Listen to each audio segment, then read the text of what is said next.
Nice. Yeah. Okay. Looks like we are live. Fantastic. One moment. I Yeah. will turn on the old Oh, money. yeah. Ryan, could you make sure we're monetized and set the subscribers? Hopefully he heard me somewhere in there. Okay. What else did I have to say? Oh, I'm still not bloody warning. I'm on that warning until about the 26th. Oh, how 26th. ridiculous. Then How it's ridiculous. it's wild. Oh, The other lads had 20. What was it on the weekend? The other lads had 20 viewers, and I had one viewer, and I was like, well, we know what's going on here. Like, that makes no sense. that doesn't make any sense, especially when it's exactly the same stream like that. But with between my travel channel, I did a dual stream when I was in Gyeongju on that beautiful bridge that everyone Mm, kept asking about. I did yeah. a dual stream to my travel channel, and my this channel, the Creative Contessa channel, Mm, got thousands of views. The mm, exact same stream on my travel channel got hundreds total. yeah. Right. So it's clear that YouTube definitely decides to push certain things over other things, right? Oh, That's 100%. And yeah. I'm not sure if it's algorithm. Yeah, I was turned off. Give me a second to turn that on.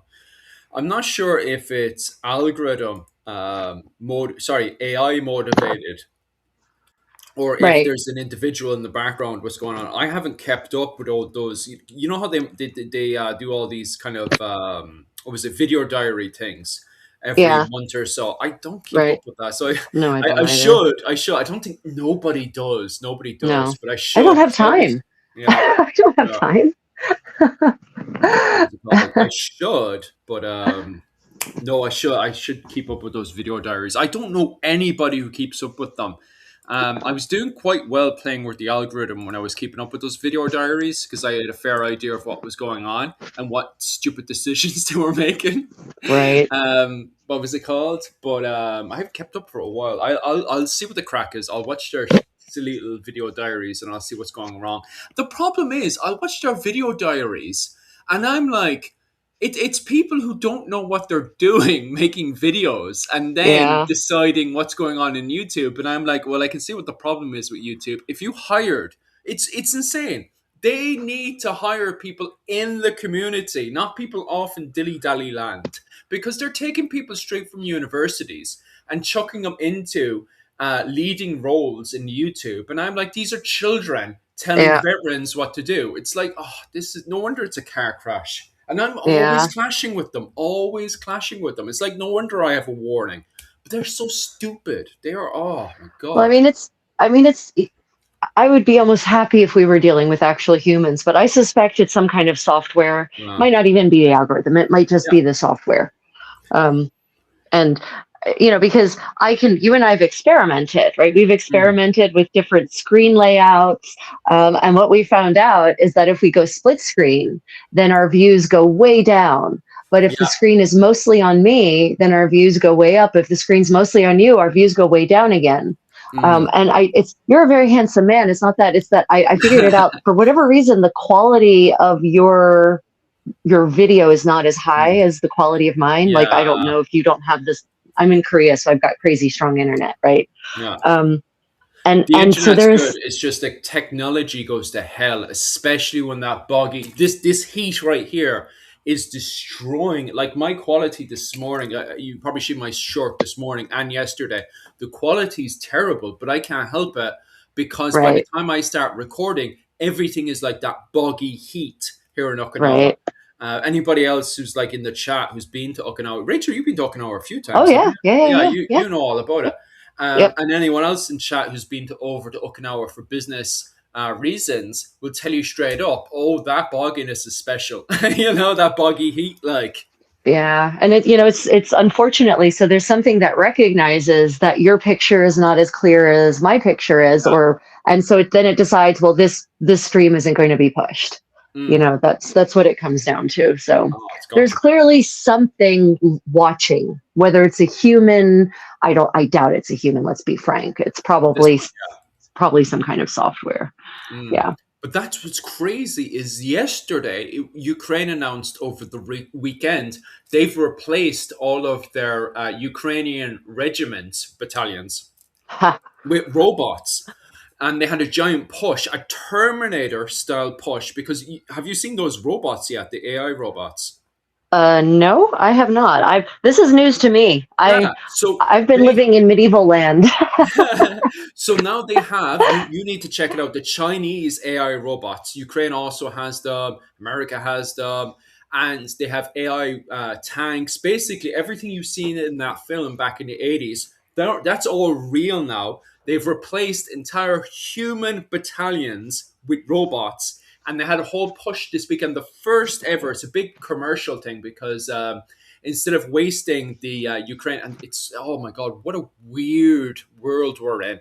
So basically, this push that happened over the weekend that did not come out of the Ukrainian military budget. This came out of the budget of was it military defense contractors because they wanted to show off, hey, look, this is the future and stuff.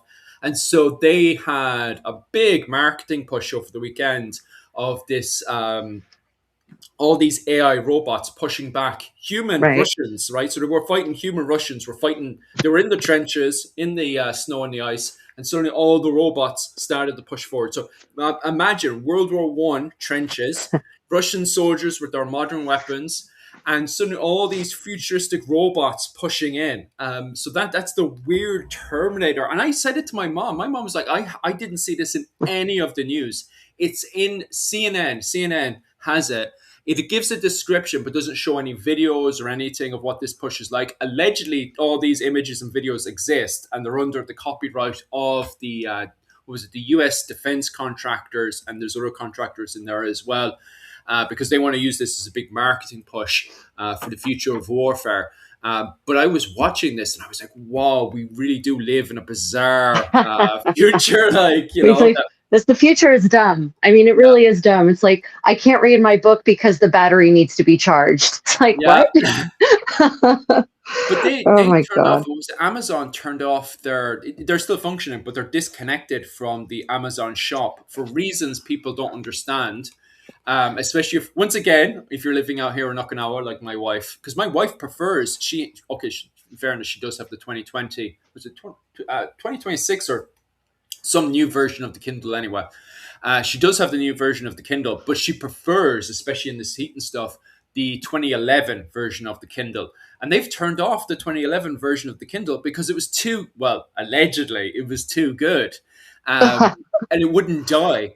And like my wife loved the 2011 version of the Kindle because although it was very, very simple, and that's why people loved it so much because of how simple it was.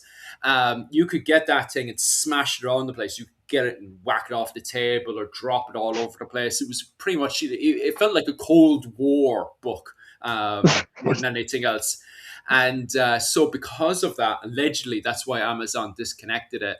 I'm not sure. Like I can't remember what legitimate reason they gave to disconnecting the Amazon books from 2011 We're no from the right. Amazon shop. We're no longer supporting it. Right. That was That's probably what they they probably said. said something Yeah. like that. Which okay, just stop supporting it, but that means no more software updates. It should still be able to function. But I Mm, mean, the reality is that these days, I mean, this is a big difference between the medieval world and the modern world, right?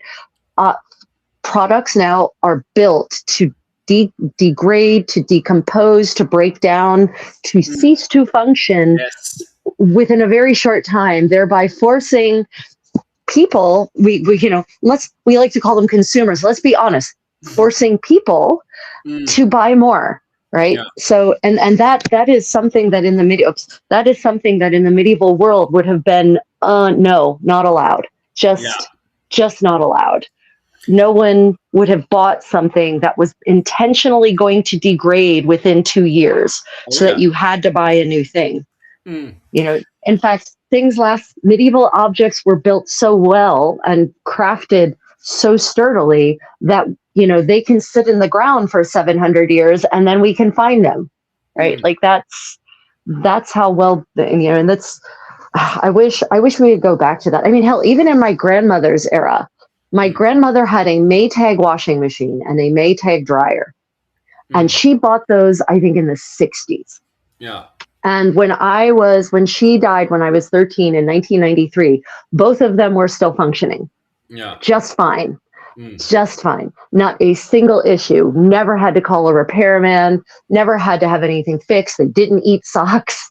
mm. Um, and now how long does a washing machine or a dryer last? Yeah, Right before I you have know, to go right? and buy a new one. And But the cost of having them repaired is more than buying a new one. mm.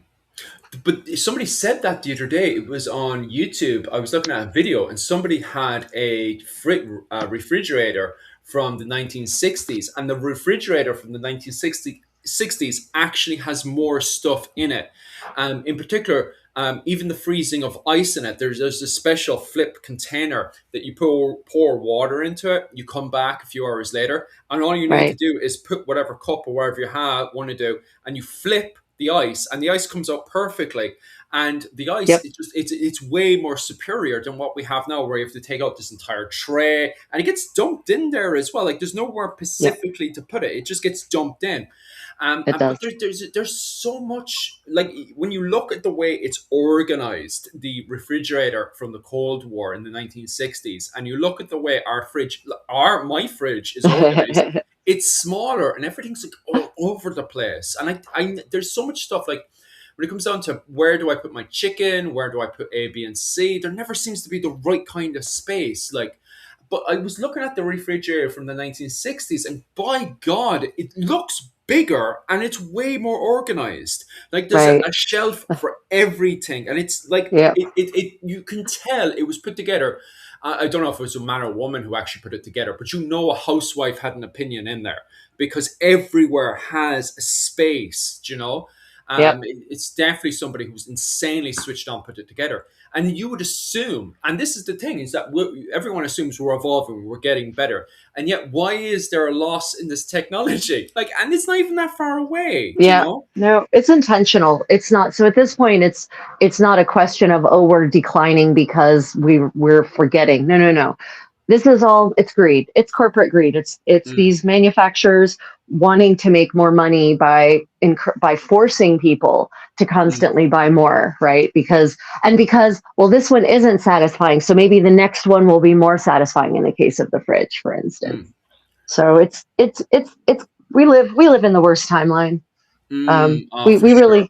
really do. And speaking of timelines, as I'm getting dressed, my friend Kate actually sent me a video, a Crow's Eye production getting dressed video, a Oh, medieval getting dressed video. I don't know if you've seen any of Crow's Eye's productions I don't stuff. think I have. It's actually, they're very, I mean, they're clearly, it's a professional film producers, right? Like they have bucks, they have the skills to do like all the artistic editing and whatnot. This is not a small creator like me, right? They Mm, have a full production team. And normally I really, their videos are at least from a, you know, filmography standpoint are well put mm. together. Um, she actually was listening to it though, and she sent it to me and she said, there is so much wrong with this. And she was so right. So they actually said in this video, they said, well, women didn't wear underpants in the Middle Ages, so they could easily urinate publicly. Oh my God. I'm like, Sorry. Yeah, sorry what? there. Thank Yeah, you go on. so much for the donations there. If you have any questions there, definitely ask us. And thanks again for the Oh, I'm donations. sorry, I can't see the donations aren't showing up on my thing.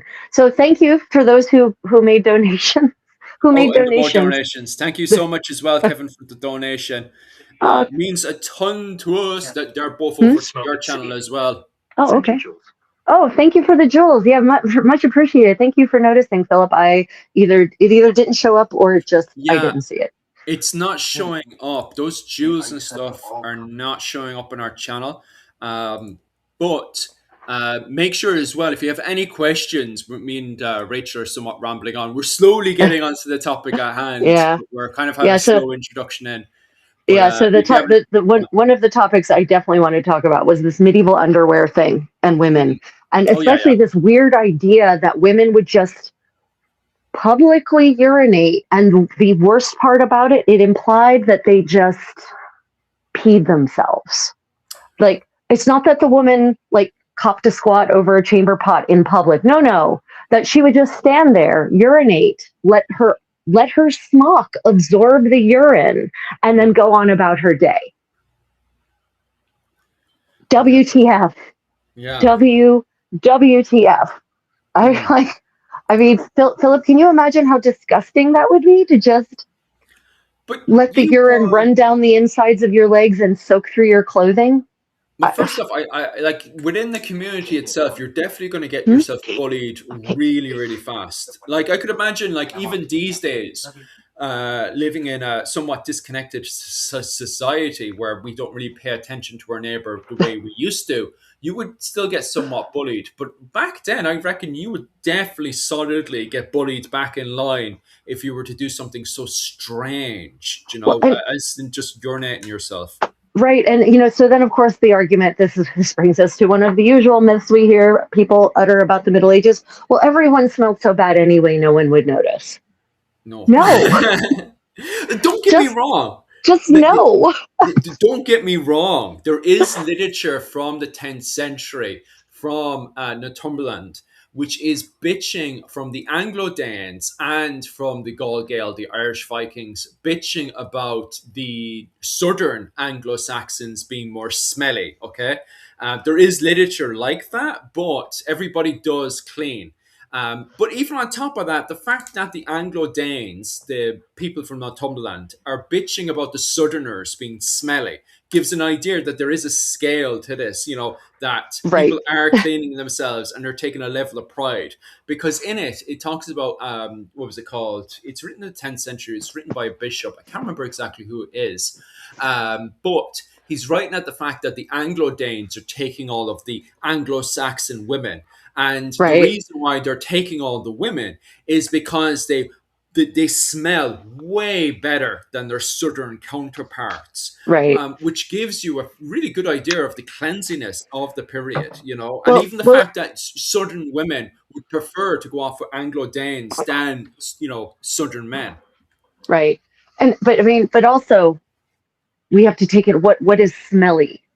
Right? Like, so Yeah. it could be that the Anglo Danes are using some kinds of like nice, sweet smelling oils that make them not smell Yes. just like normal people, but make them smell like really nice, right? Yeah. And so we have to take accounts like that into consideration. Like the Arabs in the Mm, Crusades talk about how malodorous the Crusaders were, mm, and that was even with them going to the bathhouse. But the Arab chronicles of the Crusades are not an unbiased source, right? mm, They view the Franks as their enemies, and so of course they're going to write about them being barbarians and uncivilized and filthy and stinky, and also of course they're Christians. So you can't just look at these chronicles and say, oh, this is an objective account. As what have I said? What have I been saying consistently over the last several months? If it bleeds, it leads. That so the corollary to that is if it stinks, people will read it also.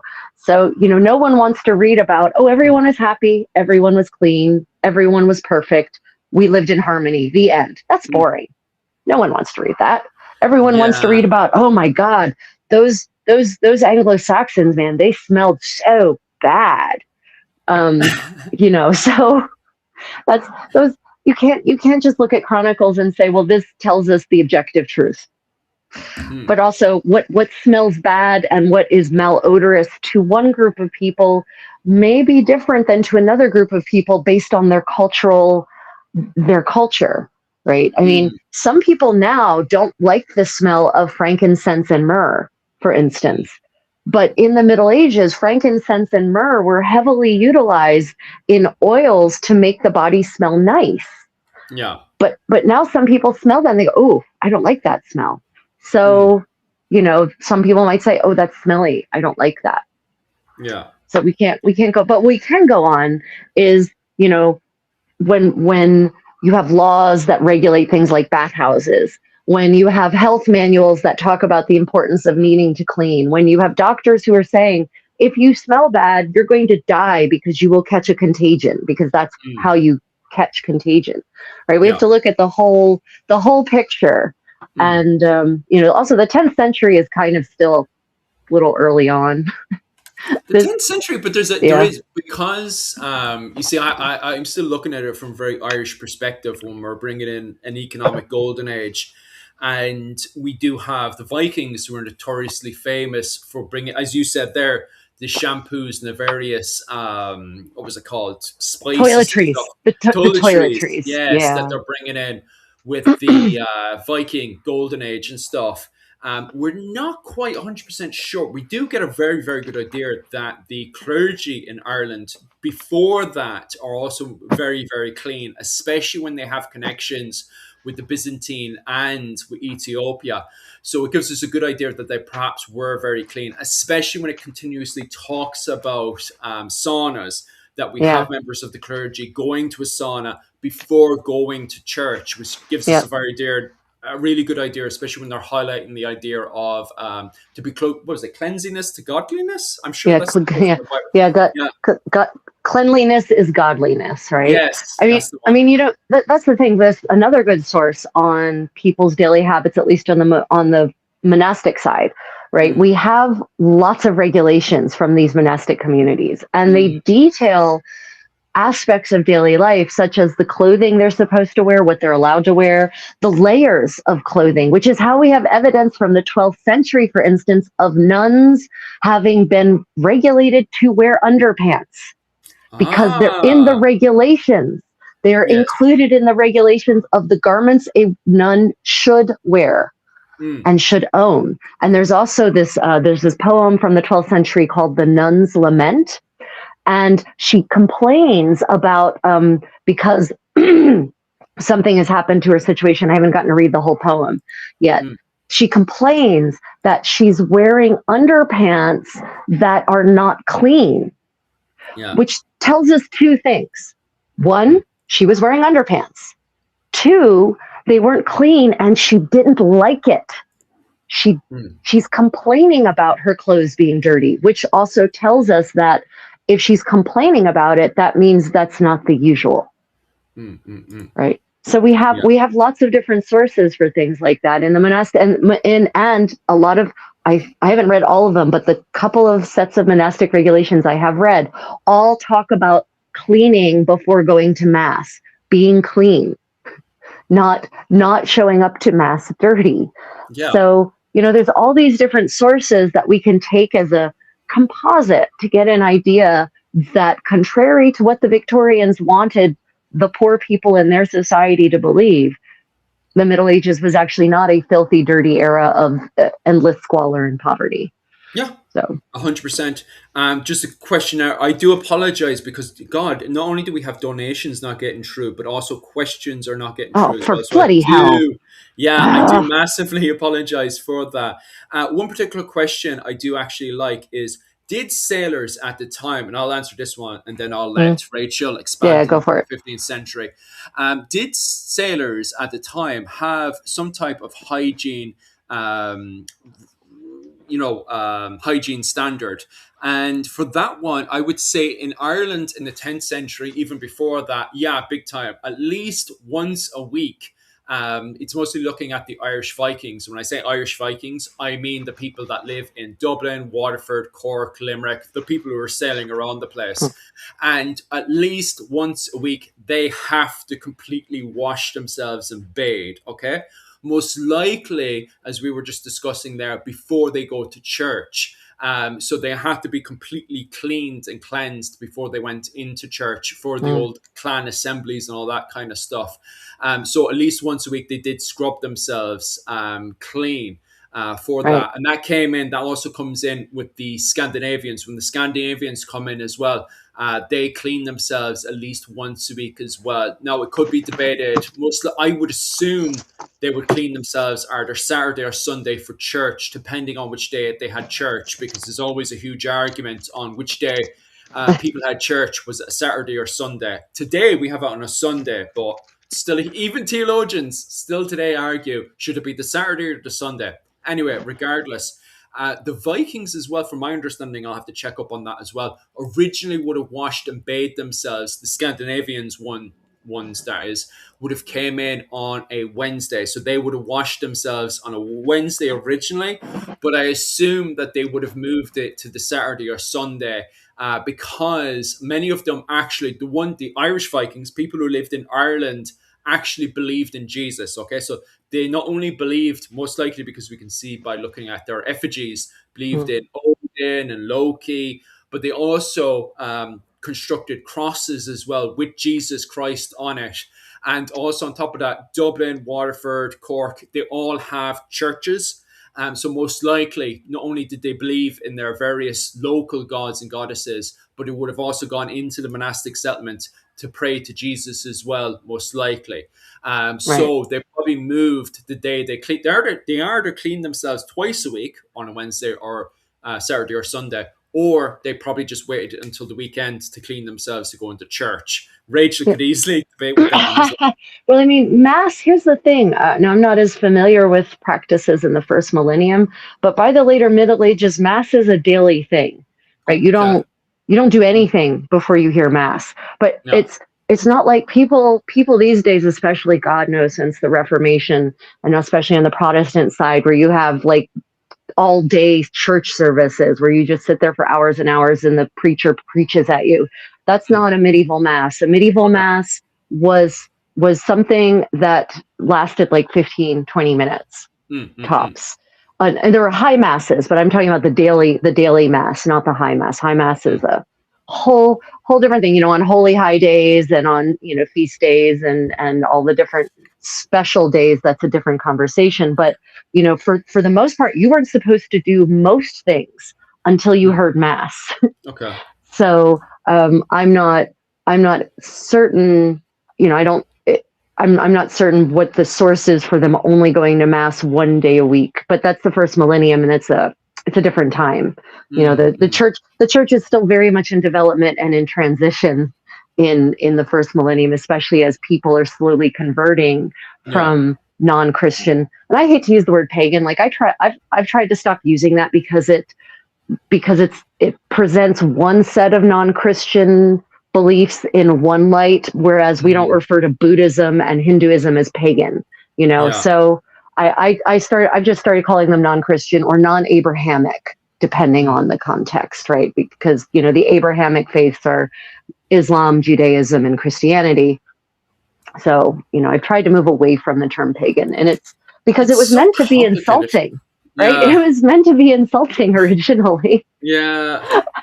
It's so funny because it kind of blurs in because it was, as we were saying there, you're also dealing with people in Ireland who still kind of believe in their local kind of gods, who are blurring between saints and gods. And it's the same thing with the Norwegians when they come in and settle in the city areas of Ireland, such as Cork, Waterford, Limerick, etc. There are also in Waterford, you have St. Olaf's Church, which means, and like we know that saying we were well, somebody has a good argument out there. I can't remember who has a good argument that Saint Olaf is the replacement for Odin. So that means that instead of going to worship Odin, somebody's going off to Olaf. So does Right. this guy, like these people who are, and this is in the 10th century, Saint Olaf's Church is still in Waterford today. Like how does that function and work? Like, so are they going in? Like, are they clicking to this? Did they know that this is a kind of hidden kind of Odin cult or something? Like, how does that function, especially when that blur is on? And obviously this is not documented because Yeah. if they are secretly worshiping Odin, they don't want us Roman Christians to know about this. Right. At Go on. best, if you could, possibly, I'm not saying this has happened, but a source that might document that might be some monk actually writing about how, because just because they're doing it in secret doesn't mean people don't know. So Yeah. some monk could say, well, the rumors are that these people are actually still continuing in their old beliefs. Mm. Like maybe there's a chronicle like that somewhere, but it hasn't been discovered. That's how you possibly could know. But as Mm. you say, I don't think that evidence has yet been uncovered, really. Yeah. So, Just popping over to the 15th century. Did sailors in the 15th century clean themselves, well, or were so they I just think people? part of the problem might be that. So first off, I'm going to talk pre-age of exploration. So before the Portuguese start going on their crazy long trips, right? Yeah. Because that changes the nature of sailing. Mm. And so most people think of sailing and being a sailor in terms of 17th, 18th, and 19th century sailors' life, where they spend weeks at sea or months at sea, actually, and that's not the medieval way of sailing. That didn't Mm. happen. For the most part, sailing people stuck, the ships stuck relatively close to the coast, and they would put into harbor relatively regularly to Mm. resupply, and or to deliver goods, because the people who were sailing in this era were mostly merchant fleets, right? It wasn't navies going out and waging war for the most part in this era. It's merchant fleets. And Mm. you could even with a certain, I don't know, jaded view the Norse excursions as a form of violent merchant fleet, I guess. Mm. Um, but they're not out for weeks or months at a time. So it's Mm. not like they're living on these ships the way people were in the 17th, 18th, and 19th century. So we Mm. have to reframe our idea of sailor from that perspective. Most Mm. sailors were, as such, not just sailors. It wasn't necessarily their full sole profession. Mm. So cleanliness, I haven't read any regulations, but I'm going to assume that every time they put into port, they would go to a bathhouse, because Yeah. in medieval Europe, there were bathhouses everywhere and people used them all the time. Mm.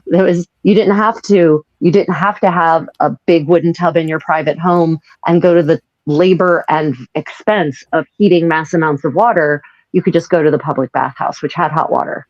Mm. Mm. So Mm. I'm going to assume that, you know, sailors are people too, and they probably didn't like smelling bad either. And so every time they put into port, probably one of the things they did was go and go to the bathhouse and really get a good cleanse on. But even in between bathhouse visits, there is absolutely an easy way for people to keep themselves clean, and that's a bowl of water, a basin of water, and a rag. You don't even need soap. You really don't. Mm. Basin of water and a rag will get the job done for in between those, what I would call deep cleanings. One of my followers actually put a good turn of phrase in my head I'd never heard of before: the everything shower. Mm. So the everything shower is the shower where you shave everything, where you do all the exfoliation, where you do the salt scrub, where you do the hair wash and the conditioning, and then you do the deep conditioning, right? The everything shower. Going to a medieval bathhouse was the equivalent of the everything shower, Mm. where you did everything, where you could actually there were shaving services available there, in fact. Ah, Yeah. I So was it was like it wondering could that. it was like a spa day, right? and Mm. and you could soak in a deep tub of hot water, or you could go sit in the warm room, right? There were cool pools, there were sometimes cool tubs as well, dependent on the bathhouse, right? And you would actually sometimes just, it was really like a spa day. Now, maybe not with, esoteric music tinkling in the background, but some of the nice bathhouses apparently did sometimes actually have musicians playing, if they had customers of a more means provided sort, shall we say, a richer sort. Mm. Yeah, it is interesting, all right, and we do. I thank God that there's a level of it's the image of the Bat House is starting to get popular because, weirdly enough, because of video games. Funny enough, because of the likes of Kingdom Come Deliverance and stuff, allowing us to be able to have much more of an educated idea. But it's still so strange how people still have a very kind of dark age interpretation, especially of the 15th century, where people aren't batting and they're just, relieving themselves in public like that. It's so like I can't even just imagine it, just especially when urinating there's right into toilets. their smocks. I mean, Yeah, God. especially when there's designated areas to use the toilet. But like even common sense wise, it's like if you're in a community and you're there, you're doing your bits and bobs around the community, and somebody just randomly just relieves themselves in front of you, like don't you feel that there's a level of savagery to that? Like it's so bizarre. Go on. Yeah, even and we know that kind of behavior was not acceptable, because if you start reading the statutes of various medieval European cities, Mm. and again, I'm going to exclude Spain from anything I'm about to say, because Spain is the exception to almost everything about the medieval world. Spain does not go through a dark age. In fact, you Yeah. might say that the beginning of Spain's dark age is when Isabella la Católica and Fernando take over and kick out all of the Jews and the Well, Muslims, yeah. right? That might actually, I could make a good argument for that as the start of Spain's Dark Age. Um, I with, don't agree with the expelling of the Jewish communities, oh, but yeah, I think that was about by far one of the stupidest things you could do, especially as you're pointing out there financially, because there's a massive slap to the stock market when the silver comes in. Once the silver comes in, yeah, they do not have yeah, the Jewish community to be able to digest that into the Mediterranean world. yep. That was very, very stupid, Crashed especially their economy. yeah, Crashed their yeah. economy. Especially when you have oh my god, I keep mixing up them. Oh, you're gonna correct me on this pronunciation. The Suffolk. Oh my god, I'm doing it wrong. I'm doing it wrong. Sephardic Jewish community. Sephardic. I apologize for They're this, not. right? They're not. They're Sephardic. not a modern beauty line. Not Yeah. Sephora. Sephardic. Sephardic Jewish community, which has amazing connections with the Egyptian and Palestinian world at the time, and they could have easily digest that into the what was it, the Mamluks and the Ottoman Empire, because Yeah. they had the connections there to do it, and instead they just it's debatable because originally it is debated that they didn't want to do that. It was the papacy allegedly pressured them, and you see the papacy is connected to a different Jewish community, so they do reckon that there was a bit of backstage propaganda. Politics. Yeah. I Yeah. mean, so even the Inquisition is tied to economic politics. So the one of the justifications for the founding of the first Spanish Inquisition, which only happens in 1478, by the Mm, way, everyone, it is not it's not a defining feature of medieval Spain at all. In fact, Spain is defined by its total lack of inquisitions mm, until 1478. But yeah. one of the identifying reasons written by one of, I forget which archbishop it was at the time, Mm, but one of the reason he says, it might have even been Torquemada, who was not an archbishop, but anyway, it might have even been Torquemada who writes that the reason that they have to be worried about the Jews in their community is because of their economic ties to other polities. And yeah. so they were actually worried about the loyalty of the Jewish members of their community. And they were also worried. They said, we're worried about the Jewish members of our community controlling such large amounts of wealth. Mm, Says it in plain writing, right? Says it, we're not really, you can tell by reading, it's like, yeah, you're not really so concerned about their faith.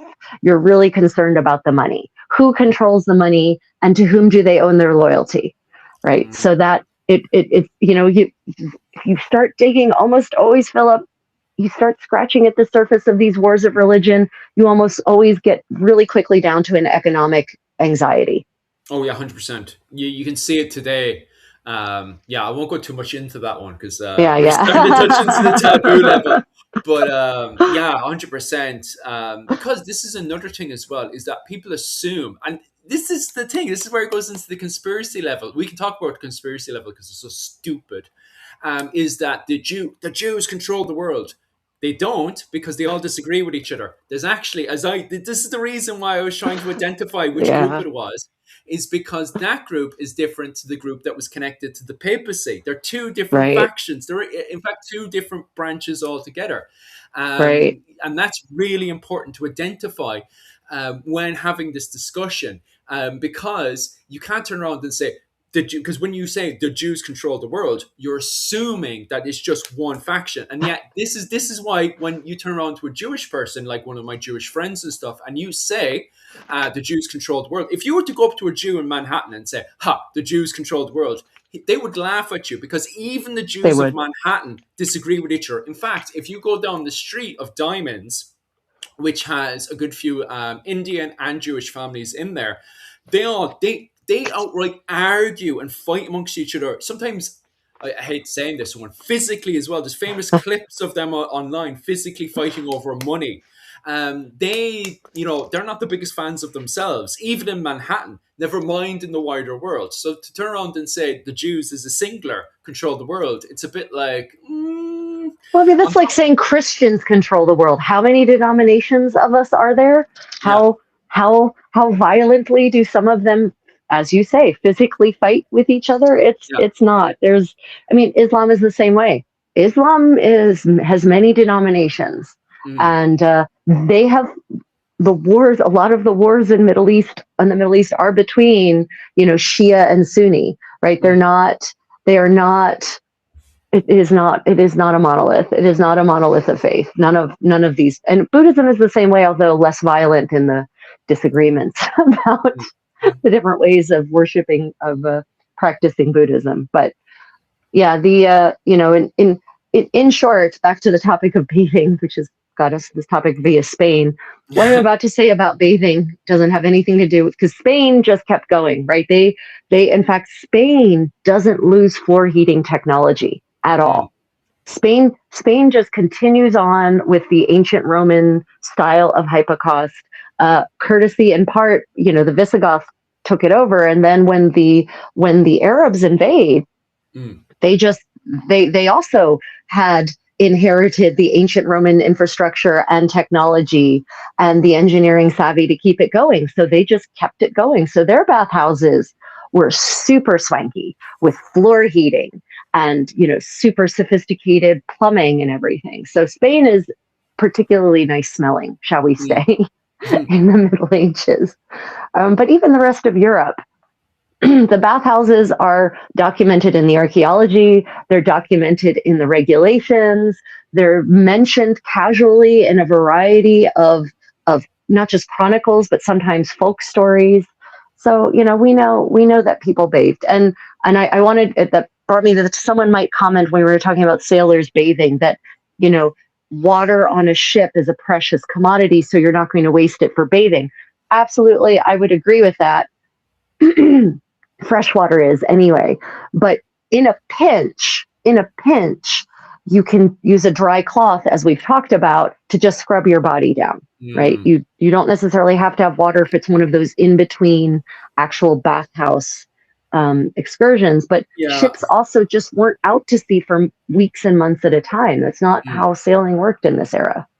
Yeah, that's also true as well because you can see going between Ireland to Spain, they actually have to stop off a few times in what was it, Brittany, and also over to oh my god, Aquitaine, and then eventually over to the Iberian Peninsula. They don't stay; they can't go straight from Cork, where I'm from, straight down to the Iberian Peninsula. They actually have to stop off in Brittany and over to Aquitaine, and that's why they build up a good relationship with the people in those areas is because they stop off a night in there to do whatever business they need to do before going off over to the areas. Was it Galicia? Isn't it in northern Spain? Oh, sound is a wee bit gone. Microphone is, I don't know why my mic decided to mute itself. Literally, I look at the screen and there's a message that says, I haven't touched it, by the way. There's a message that says, your mic is muted. I've Mm, got everyone, if you don't know, I have gremlins um, who guys. random wreak havoc. Anyway, yes, Galicia is in northwestern Spain. Mm. That's actually somebody in the comments section said the French didn't like the bat. That's actually in the 18th century. Rachel can easily expand on that Yeah, way more. But actually, in the 15th century, the French did actually bat. It's not until we get into the 16th century and there's a huge STI outbreak, especially up around Rome and stuff. Rachel can easily correct me on all this.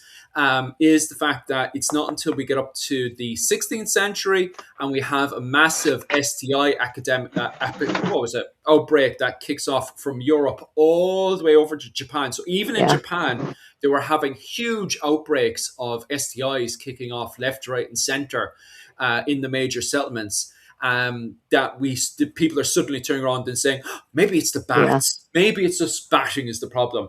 They don't stop batting in Japan. The STIs kind of come in, wreck up the place, and then go away again. They don't turn around. They kind of just blame the Chinese like they usually do. They don't stop bashing. In Europe, on the oh, other the hand, they foreigners. do blame each other, but they don't turn around and say, in Europe, they do turn around and say, it's the bats. The bats are the Yeah, problem. They just don't do it in Japan for some reason. yeah, yeah. There's actually, yeah. So the French absolutely bathed in the Middle Ages. Yeah. If anyone has, or not just bathed, but washed themselves, Yeah. Again, you don't have to submerge your body in water to clean it. Believe it Mm, or not, you don't. You can keep yourself very, very clean with a basin of water and a washcloth. I have done this for 2 weeks at a time in a 15th century living history setting. It mm, was no problem. I smelled perfectly fine. Everything was clean. I even washed my hair that way with a basin. And I demonstrate this on my YouTube channel. There's a video where I demonstrate, it was a live stream, it's now a recording, where I demonstrate washing your hair using a basin of water or an ewer of water and a basin, and mm. how you do it without taking your clothes off, in fact. So, we know that in Paris, we have records. Again, we have town records talking about the numbers of bathhouses that are in the city, because very frequently bathhouses had to be licensed. They Mm. were regulated. They were inspected. They weren't just allowed to kind of operate on their own. The medieval world was actually much more regulated than people realize. People think that city regulations or regulations of full stop or a new concept. They are not. Mm. And the thing you're talking about, so a lot of bathhouses, not all of them, but a lot of bathhouses do shut down in the 16th century. Yeah. And Eras, not Erasmus. No, it is Erasmus. Erasmus, writing in this famous early 16th century scholar. He writes in the early 1520s. I think it might have been in 1522. He Mm. writes that 20 years ago there Yeah. used to be bathhouses everywhere, and he's talking about the Low Countries. Yeah. So he said 20 years ago there used to be bathhouses everywhere. But Mm. since then, most of them have closed down for fear of catching a disease, Yeah. right? And he says he talks about why they have become unpopular. So that actually predates the Reformation, in fact, because that's we're talking from 1500 to 1520-ish. So that is not yet a consequence of, the repressive nature of a lot of the Protestant sects that arise in the 16th century. You were right. According to him, it was a concern about the bathhouses spreading contagion.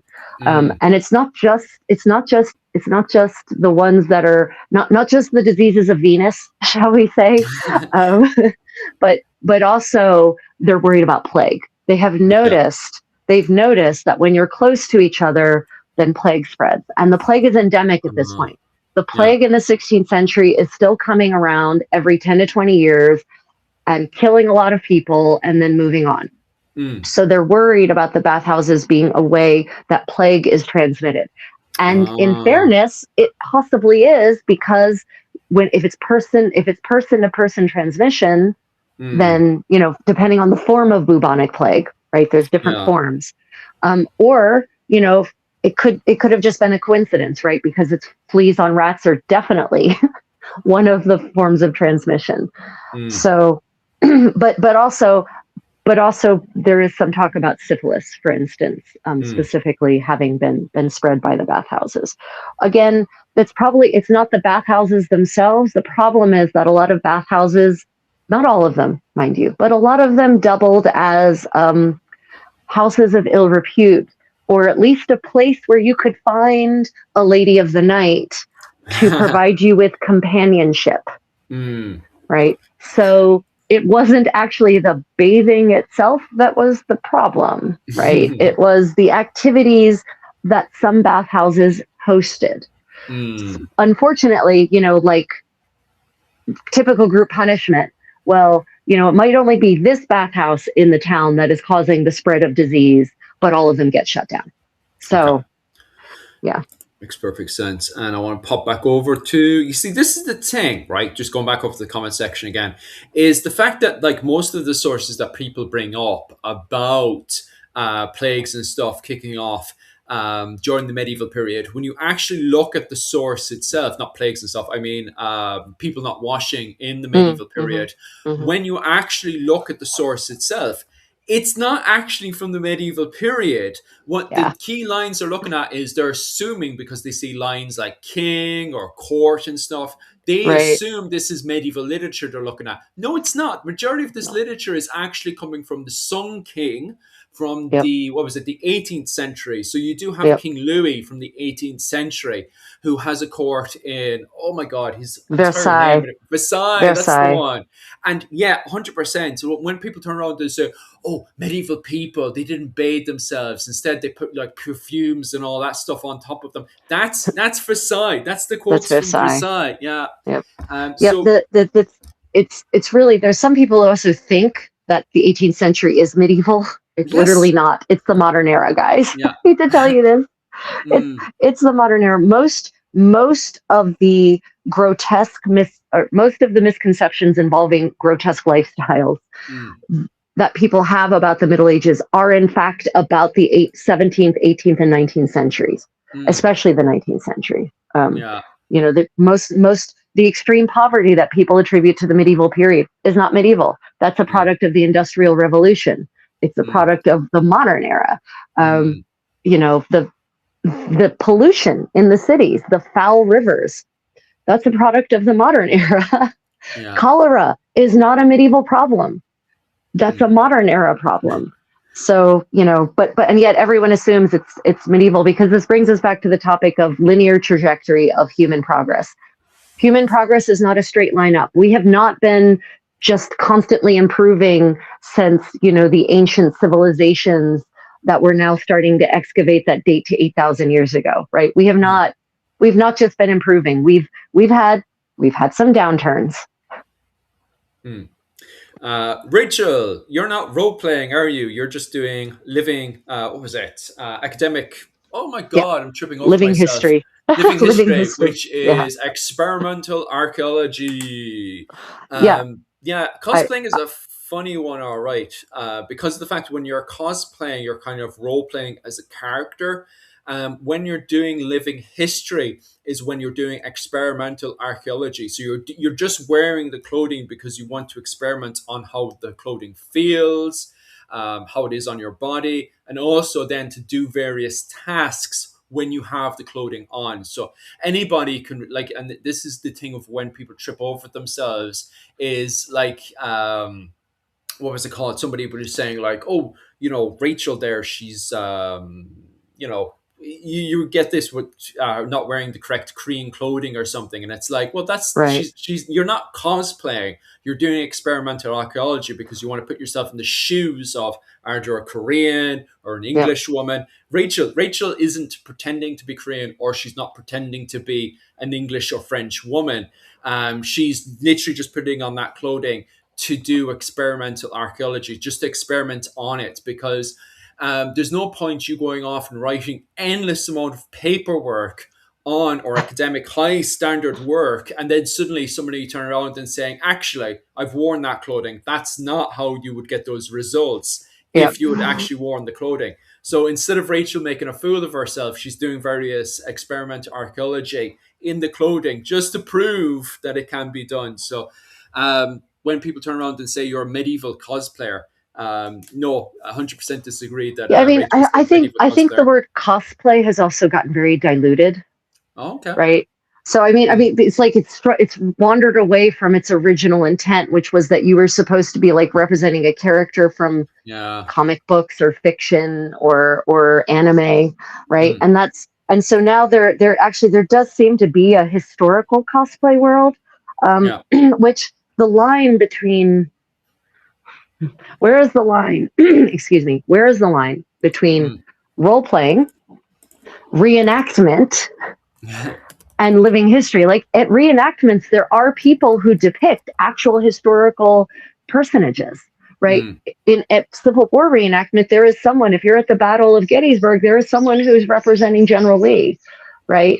There is someone who's depicting General Lee. Well, is that mm, role playing? He is pretending to be General Lee. Oh no, that's reenactment, mm, right? That has status, that yeah. has prestige, Mm, that's a well-respected historical character. So that is not cosplaying, that is mm, not role yeah. playing, right? Yeah. But okay, so what is the actual distinction between those three? So there is a form of living history that does involve role playing, but not in the sense of like a game, where there's Mm, points and that sort of thing. And I do that. I do historical. I guess you could call it role playing as well. But for me, part of living history is also trying to understand the social interactions. yeah. And for that, that does take on a level of role playing. To try to Mm, get into their minds, you have to try to, like imitate how they would have interacted socially, how they would yeah. have addressed each other, Mm, um, to a certain degree, depending on your linguistic skills, maybe how they would have spoken to each other, right? yeah. That's I don't necessarily count that as being different from living history. It's just you're reliving, you're doing experimental archaeology with the social interactions, Mm, right? Which to do that properly, you need the proper kit. Like yeah. you can't understand what it was like to be, if you're just dressed like 15th century potter, let's Yeah. say, and you're making your pottery, but you're sitting there chit chatting about, having played this great, having spent 10 hours on campaign on World of Warcraft last night. That's Mm, not, you can't possibly understand actually the potter. You should try to talk about things that a 15th century potter would have talked about, right? mm. And maybe in the manner in which they would have phrased things, right? I don't necessarily count that as role playing in that frivolous description of role playing, right? Yeah, and just to be clear, just before I continue this conversation on, just because this might bite me, it bite me in the ass when I continue on because it has actually in the past. By the way, I personally am not bad mouthing anybody who does cosplay or LARPing. I've got Oh lots of no, friends no, who no, do no. cosplay and LARPing. It's just last time I had this conversation, people felt like I was putting up a stiff upper lip, like, oh, those cosplayers over there, Oh because of no. the fact that I just don't, as of right now, I'm kind of not putting my time and effort into LARPing or cosplaying. My main focus has always been around was it experimental archaeology so far. However, I do have an interest in it. One person who does push the boundaries when it comes down to cosplaying and LARPing of the 13th century in the era of the First Barons' War is the history of everything on YouTube. Recently, he's moved over to Spotify as well, and he is huge in the 13th century scene over in the United States when it comes down to the First Barons' War. So if you're interested in that, definitely head on over to the history of everything. He pretty much kind of every day gives his own opinion both on modern politics and on what was it, the latest stuff that's happening on the history over in TikTok. He's actually quite good. Sometimes I disagree with his work. Sometimes I think his work is absolutely phenomenal. It's very, very good. He works the page as well with his partner, who's, I think she's from India, very well educated scientist. I can't remember what her field of expertise is, but she's very, very switched on. So him and his partner run that channel, The History of Everything, and there he puts a lot of time and effort into putting together his own events in cosplay and LARPing to do with the 13th Yeah, century, I have some especially. friends who are attending who want to attend his Mm, next Barons War. They call it a Barons War LARP, and I'm like, I don't how that's the problem. The word LARP sometimes I feel like it trivial. Like people use the word LARP for better mm, or for worse to trivialize an yeah, activity, right? It's a game. It's just a game. But we're yeah, reenactors. We are recreating. We are reliving and reenacting the Battle of Towton. So we are mm, better than those LARPers. And yeah, I don't like that. I don't like that. I don't like. First off, I don't. Again, I don't think I think the dividing line between, you know, this Barons War LARP, mm, how is that different from a reenactment of the Battle of Towton? And yeah. can you really call it a reenactment if you're sitting around camp bullshitting about whatever Yes. modern garbage is happening, Yeah, right? that's it. Because like the justification is for the living history side of things is that you're doing experimental archaeology, trying to make it as real as possible, try to get as close as possible to the battle. But there's all because of health. The first major trip over is health and safety. At least Right. when the history of everything he organizes his event, it's LARPing swords. You're role playing as a character. They're fully immersed into the LARPing. But I think, and don't get me wrong, Rachel, I've come across the exact same thing as well, where people put up a stiff upper lip and are like, oh, I'm so cool because I'm using a real weapon. And it's like, but you're not taking the experimental archaeology side of things as serious as Right. you should do. If you like, You can't put the big stiff upper lip up if you're not taking the experimental side seriously. Like there's some guys in there dressing all in black, and it's like, okay, so you're putting your stiff upper lip against them. And this is I've seen this at 10th century events where you go down to the reenactment of the Battle of Clontarf, and they've Right. agreed to make this as close as possible. And the first major chip up is health and safety, where they can either go fully all in full plate. What was it? Riveted mail, full Hmm. armor on, but that's also Right. not entirely realistic as well because you wouldn't have that many nobles on a battlefield. Plus, on Right. top of that, these guys they always dress in what they consider cool clothing, which could be all in black. And I'm like, but that's the clothing of a slave. And they're like, oh, oh, oh. And I'm like, you're dressed as a slave, sir. I thought you wanted to take this experimental archaeology seriously. Like, Trust this the is the slave. thing. If you were to do that at a LARP event where you're supposed to be fully role playing and immersed, you'd get into trouble. So why is it now acceptable where you're putting your stiff upper lip up and saying, "Oh, we're better than LARPers," but I can't take this experiment seriously? Like Jesus, you know? And thinking about it, also, there are in the United States, but also in Europe, there Mm, are recreated villages. So in the United States, we have something called Plymouth Plantation, which is a mm, recreation of the first settlement by the Puritans in the Boston colony. And mm, everyone there, and they represent the Native American side as well. And so mm, they've actually rebuilt the Native American village as it was based on the archaeology and the knowledge that we have, obviously. And they've rebuilt also the Puritans settlement. So we're talking architecture and clothing circa 1620, mm, and they are full immersion. You go to that village and they are living and talking like they are from the 17th century. They don't talk about anything modern. If you ask them mm, and they'll talk to you, but if you ask them a question about something that mm, is beyond the scope of their 1620 selves or 1621 selves, because this is after they succeeded, not so 1620s, not where they all died in the winter, but after they all died, the ones who survived, um, they're talking. mm, They'll answer you in a manner that would have been appropriate and with a syntax that would have been appropriate for someone from the 1620s. So if you ask them about a car, they'll pretend ignorance as to what you're talking about, but then they'll say, "Do you mean a cart?" for instance. mm. So is that LARPing? No, it is a living Yeah. history village where they've gone full immersion. So what is the difference between LARPing and immersive living history? I guess is my point, right? Is it a question of the degree of your kit, of the authenticity of kit? Where do we draw that line? Mm. Yeah, that's definitely interesting. All right, like because I know, all right, the history of everything. They're quite strict when it comes down to the rule sets that they have. Although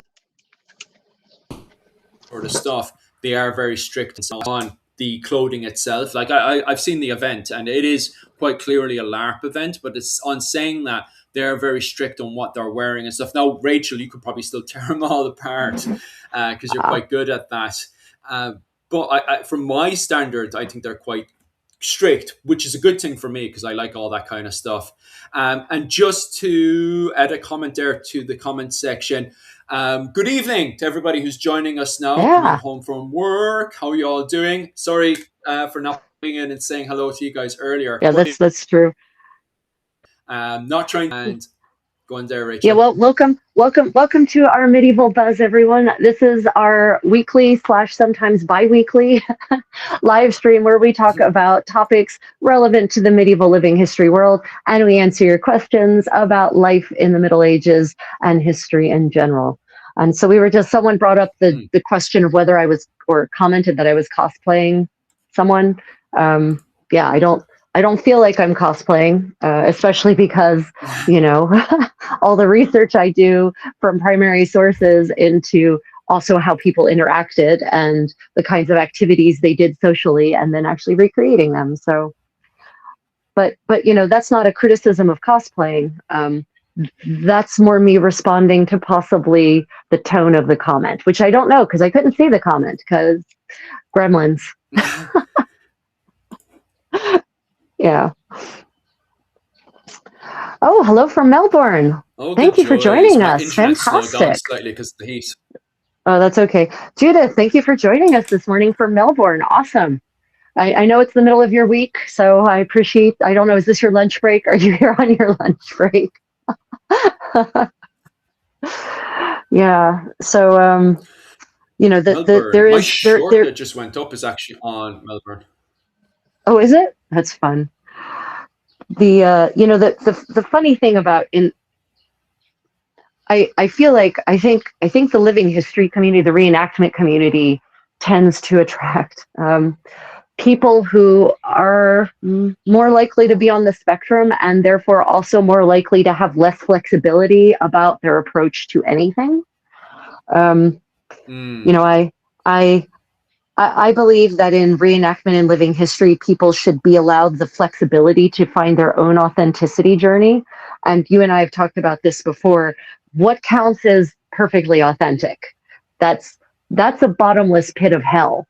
If you really want to fall down the pit of perfect authenticity, you can, but don't think there's a bottom because there isn't, because you can always make your ensemble one more level of authentic. Right? You can go from purchasing commercially manufactured cloth to cloth that's woven by a master weaver. Then you can go from there to, well, was that cloth woven out of wool that comes from an heirloom sheep breed, from a sheep breed that would have existed in the Middle Ages?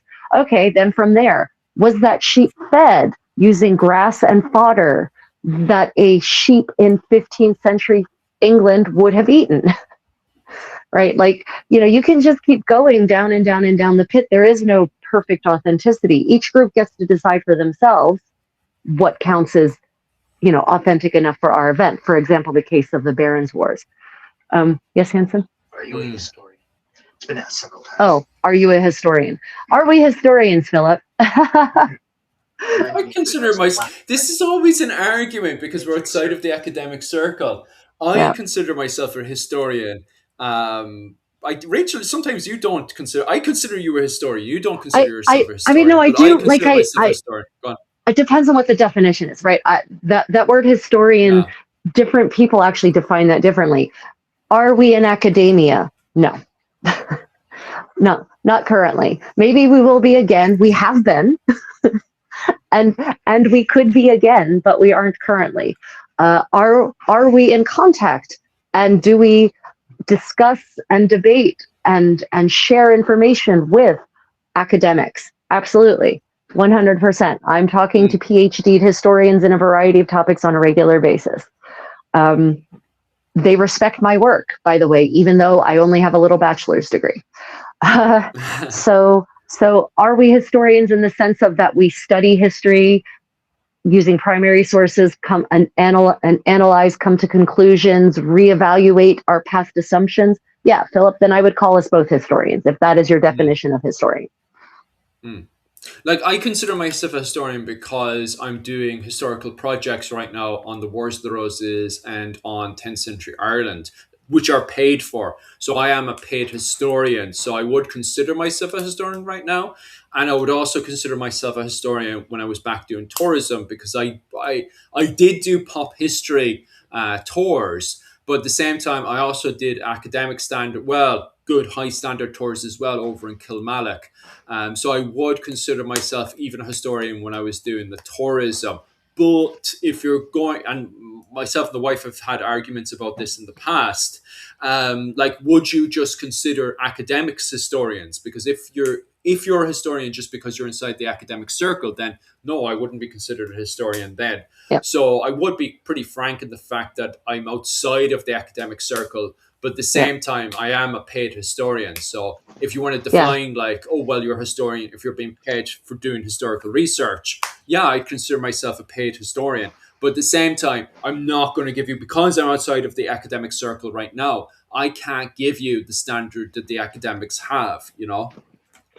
Yeah, it's very interesting. I think even academia is starting to recognize the value of independent scholars, because this is a term I've recently come across when I am trying to get access to original extant garments here in Korea, Mm, because I am in the midst of an academic project with a the world's renowned expert on historical Korean fashion. She and I are working together to research 16th century Korean clothing and how it was made. And when Mm, I'm filling out the forms to access these garments, one of the options, one of the ways that I can identify myself is independent scholar, mm, right? That option didn't used to be there if you wanted to, access a book at a library for a rare book at a library. Independent scholar wasn't always an optional field. It was mm, either, student at a university or an institution of higher learning, professor or PhD. And if you weren't any of those options, too bad. mm, But now, I'm seeing independent scholar as an option all over the place on, for collections controlled by Harvard University, by one of the colleges of Oxford or one of the colleges of Cambridge. So what that tells me is that academia is also coming to recognize the value of independent scholars working outside of academia, that we actually have something to contribute just because we're not sitting in a library, in an office, in mm, somewhere in Massachusetts, that we have something to contribute. So, are we historians? Depends on your mm. definition. I sometimes view myself as a historian. Mm. Depends how I feel that day. Right? It What depends. was it It called? depends on it Billy, depends just to on how answer your bad my question there. imposter It, syndrome is. if my thing isn't breaking up completely, yeah. It, what was it called? If my laptop isn't bloody breaking up and overheating, just to answer Billy's question there. What period are you talking about? I'm not actually like it's my wife who mostly specializes in the archaeology side of things. I'm just wondering, and I could help you out if you could give me the dates, because if you're talking about early medieval finds in Ireland predating what was it called? Viking Age, you'd be wanting to talk to Shane Kent down in Cork. And then if it is in the Viking Age itself, I'm trying to remember his blasted name. He works up in University College of Cork. Without hesitation, definitely get in contact with the archaeological department in UCC if it's a find from the Viking Age upwards. If it's up around the High Middle Ages, probably get in contact with Ardor Minute University. If it's High Middle Ages, if it's late medieval period, I'd probably get in contact with probably Trinity College maybe or something. But if it's early medieval period, Bronze Age, what was it called? It's the archaeological department in UCC would be the people you want to get in contact with. High Middle Ages, probably Minute University, but that's outside my field of expertise. Is probably another department that does a way better job, and it depends where you have to find. So it's like where's the location, and also give me just a second there. I'll quickly look that up. And also, what date is it from? Because the dating is super important. Because even if you're dealing with an archaeologist, a medieval archaeologist, every medieval archaeologist has their own field of expertise. So it's the kind of where and when job of it, like where you date it to. If it's just up in the air, um, like where did you find it? Did you find it by yourself? Because you could get in Ireland. You could, if you don't report it to a museum, you could get into trouble. So if you found it by Oh, is yourself, is I he would go to talking the about a museum find? first. Is Yeah. I must have missed a comment. Did he find something out in a field somewhere? Yeah, it says the comment says, I found some archaeology, Philip. Do you know any archaeologists? By law, if you're in Ireland, by law, if you find anything that could be an archaeological find, it looks iron. But yeah, you need to go straight to a museum and report it to the museum because it's against the law for you just to find something and not report it to the museum, because then that's stealing from because all the archaeological finds and everything, because of the way Ireland functions. In England, if you find something, that's your property. That's Yeah. not how Ireland works. If you find something, it is within the public domain, and that means you have to go to the museum and report it, and then you have to go from there because it doesn't. It's not necessarily your property. It could be, I'm trying to word this correctly because it's not how Ireland functions, and it's the same thing in Iceland as well. because Ireland is a very communal society. It's not like England where it's like a lot of things is private property. Ireland and Irish people don't kind of think as kind of individual the Yeah. way that England does. So if you find something, even our laws kind of reflect that. If you find something, it's not you as an individual, it's more community. So you need to go to the museum and check with them to see what they want to do from there, and what you guys have to follow by law. So do if it's a find in Ireland, go down to the local museum and see what they want to do from there, instead of going to an archaeologist. Because the reason why I say that is because there's a few archaeologists who don't have any problems with reporting you to the police, which I don't want to happen. So go down to the museum first before you do Yeah. anything else. Yeah, I mean, honestly, I agree with that approach to cultural heritage, cultural treasures, so to say. They don't Mm, belong to any one person, right? They yeah. belong to everyone. They should, and Mm, I hate it when I think about how many amazing works of art, how many amazing books from the mm, Middle Ages are in private rich people's collections, and they'll never see the light of day. no. You'll never see them in a Yeah. museum.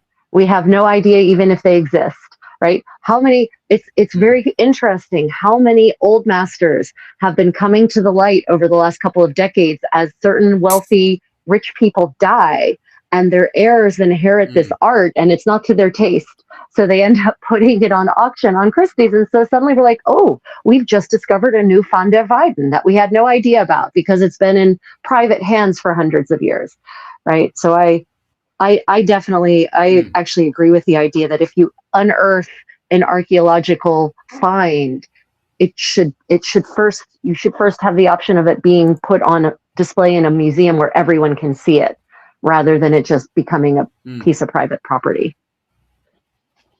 Now, mm. I feel like Oh, Britain actually 100%. has a good the UK actually is a decent, what I would call a medium approach to that, because they now have this Mm, scheme where the idea is you find something, you bring it to them, and I think this, you don't get to keep it automatically. I think you have to actually show it to the museum. Um, and then although I'm less clear on mm. they made some changes to this, but basically they will offer you market value to buy it from you if it's considered something that's, Yeah. rare or unique, and that should be added to the national treasures, the collection of archaeological treasures, which I think is a really good idea.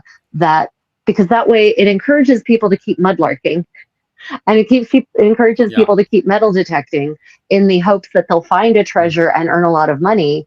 And it also actually brings more and more treasures, medieval pieces especially, to light. I mean, I don't know how mm, many beautiful, not so many, but over the last couple of years, there've been a couple of amazing medieval ring finds that have like still mm, had the diamond in them or still had a ruby in them, and they were unique in the way they were made. So it wasn't just another stirrup ring, it was a unique kind of ring. And mm. it only came to light because of that scheme, and because, the, the, the British cultural authorities offered them a pretty nice chunk of money for it. Mm. Yeah, I'm not special. Like, I don't specialize in England. I just have experience from what happened in the Battle of what was it? Bannockburn. Oh my God, what is it called again? The 10th century Bannockburn? happened. Oh, no, No, not Bannockburn. it could be that one. It's the 10th century battle, the really super famous one that has the men of Dublin, the Gaul Gael in it, and Wait, Banbrough. That's the wait, one. wait, Battle of Philip, Banbrough. what is this in response to? Archaeological finds. The problem is Oh, that okay. it's a complete mess when it comes down to first off identifying the battle, because they have found 10th century finds that kind of look like they would fit in the Battle of Banbrough.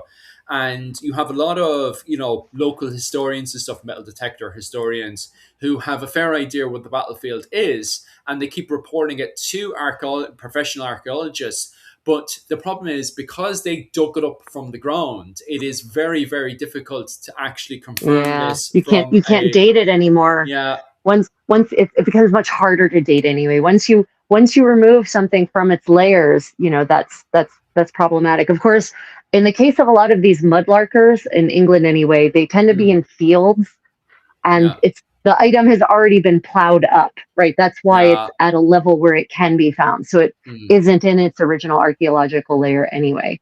Yeah, yeah. but it can be very challenging to date pieces if you don't have if one doesn't already have a large enough body of that kind of piece that it Mm, can be reliably placed as belonging to this, this era. If it's a unique piece, then it can be very tricky to date it because if it's yeah. out of its archaeological layer.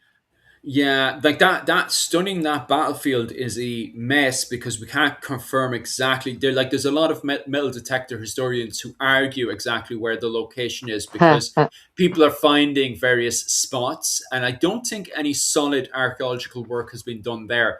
And also, they're terrified that the majority of it has already been kind of metal detected as well, which has Right. kind of ruined the finds. Like there's some guy, a professional archaeologist, I think in the last 20, 30 years went down to a metal detector's house, and his house was packed with endless amount of Banbra finds, and they were literally from the 10th century. He dated it to the 10th century, and his house was packed with it. So it's like you're getting yourself into these kind of situations when the law is just nilly willy, but at the same time, at least it's been reported. This Yeah. archaeologist was able to go into his house and not afraid of being arrested. Where in Ireland, as I was saying to you guys just there, trying to report it to an archaeologist, the good chance is that the likes of O'Brien, for example, O'Brien from University College of Cork, he wouldn't even hesitate to have you arrested. In fact, would you believe it? I was on a tour where somebody was metal detecting in the background, and O'Brien was inside of a castle at the time. He jumped out of the window, the second floor of a window of a castle, while he was giving us a tour to chase a metal detector. And the fellow who was doing the metal detecting seen O'Brien and ran away. That's how passionate O'Brien is with it. So if you went to O'Brien, he'd ring the police. He would just get up the phone and say, "Oh, I have a person with me right now."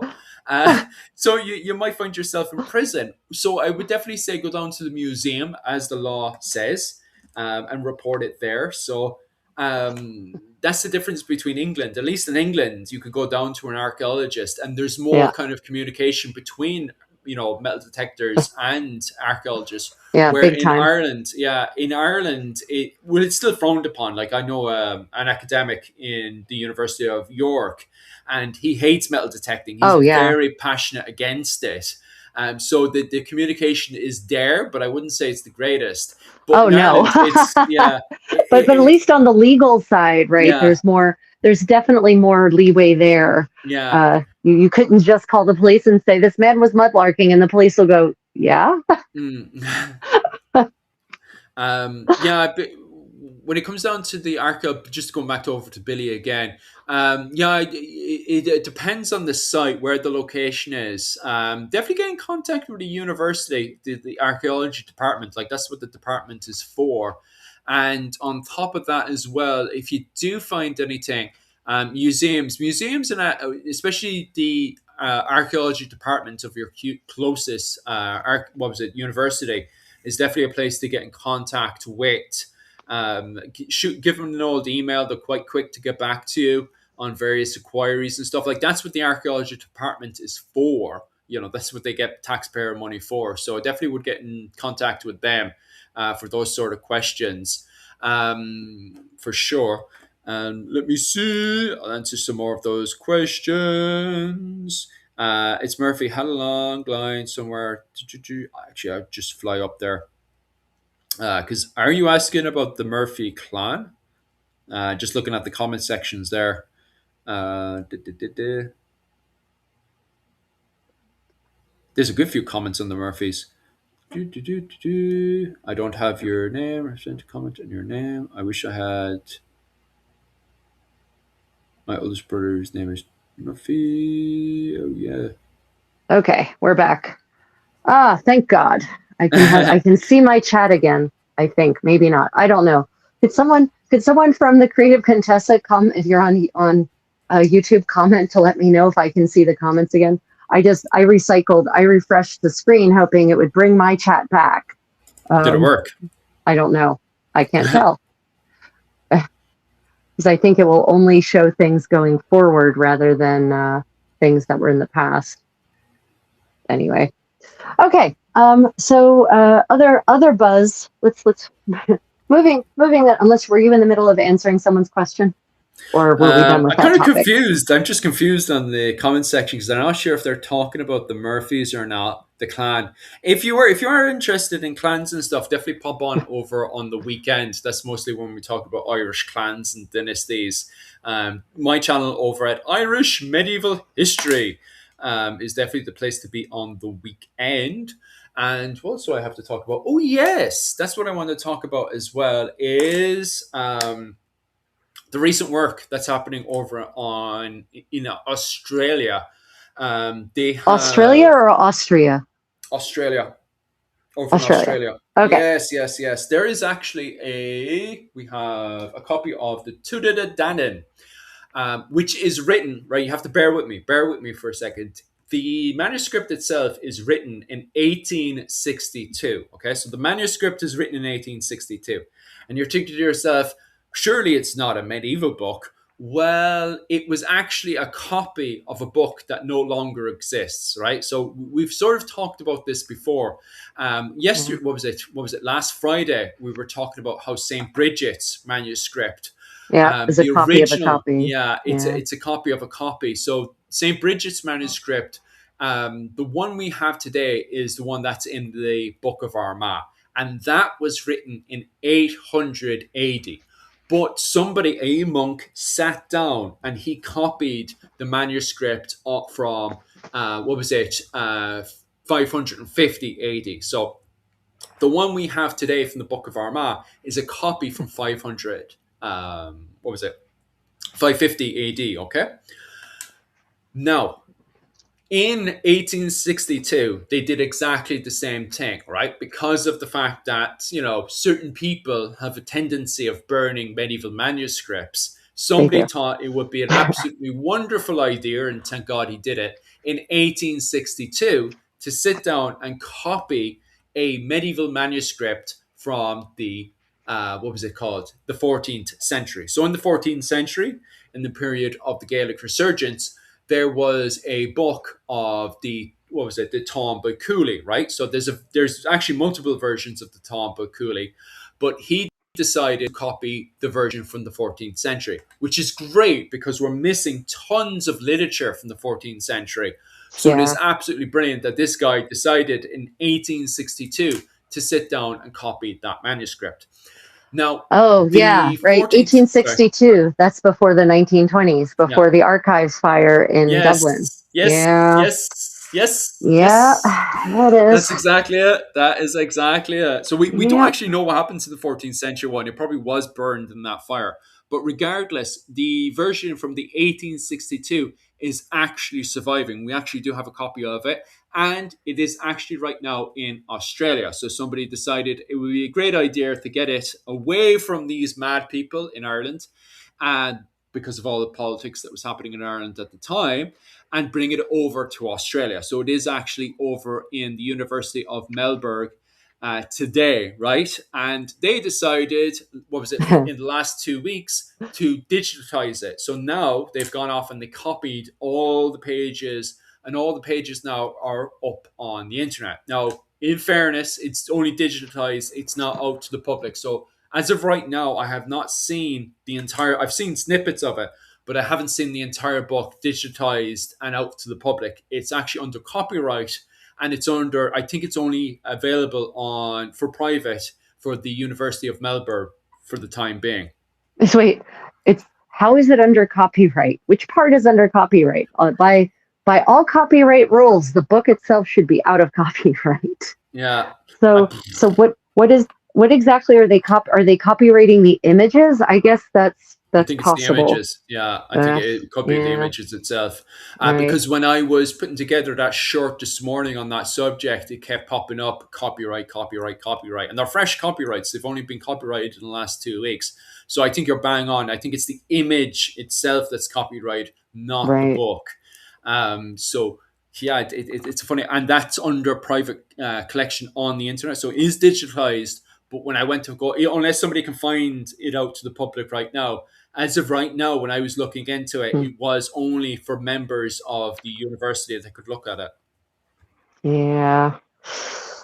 Yeah, that's the usual problem, right? We sometimes we find these great sources, and then we can't really share them around in truth, because if we do, we'll get slammed by the YouTube copyright monster.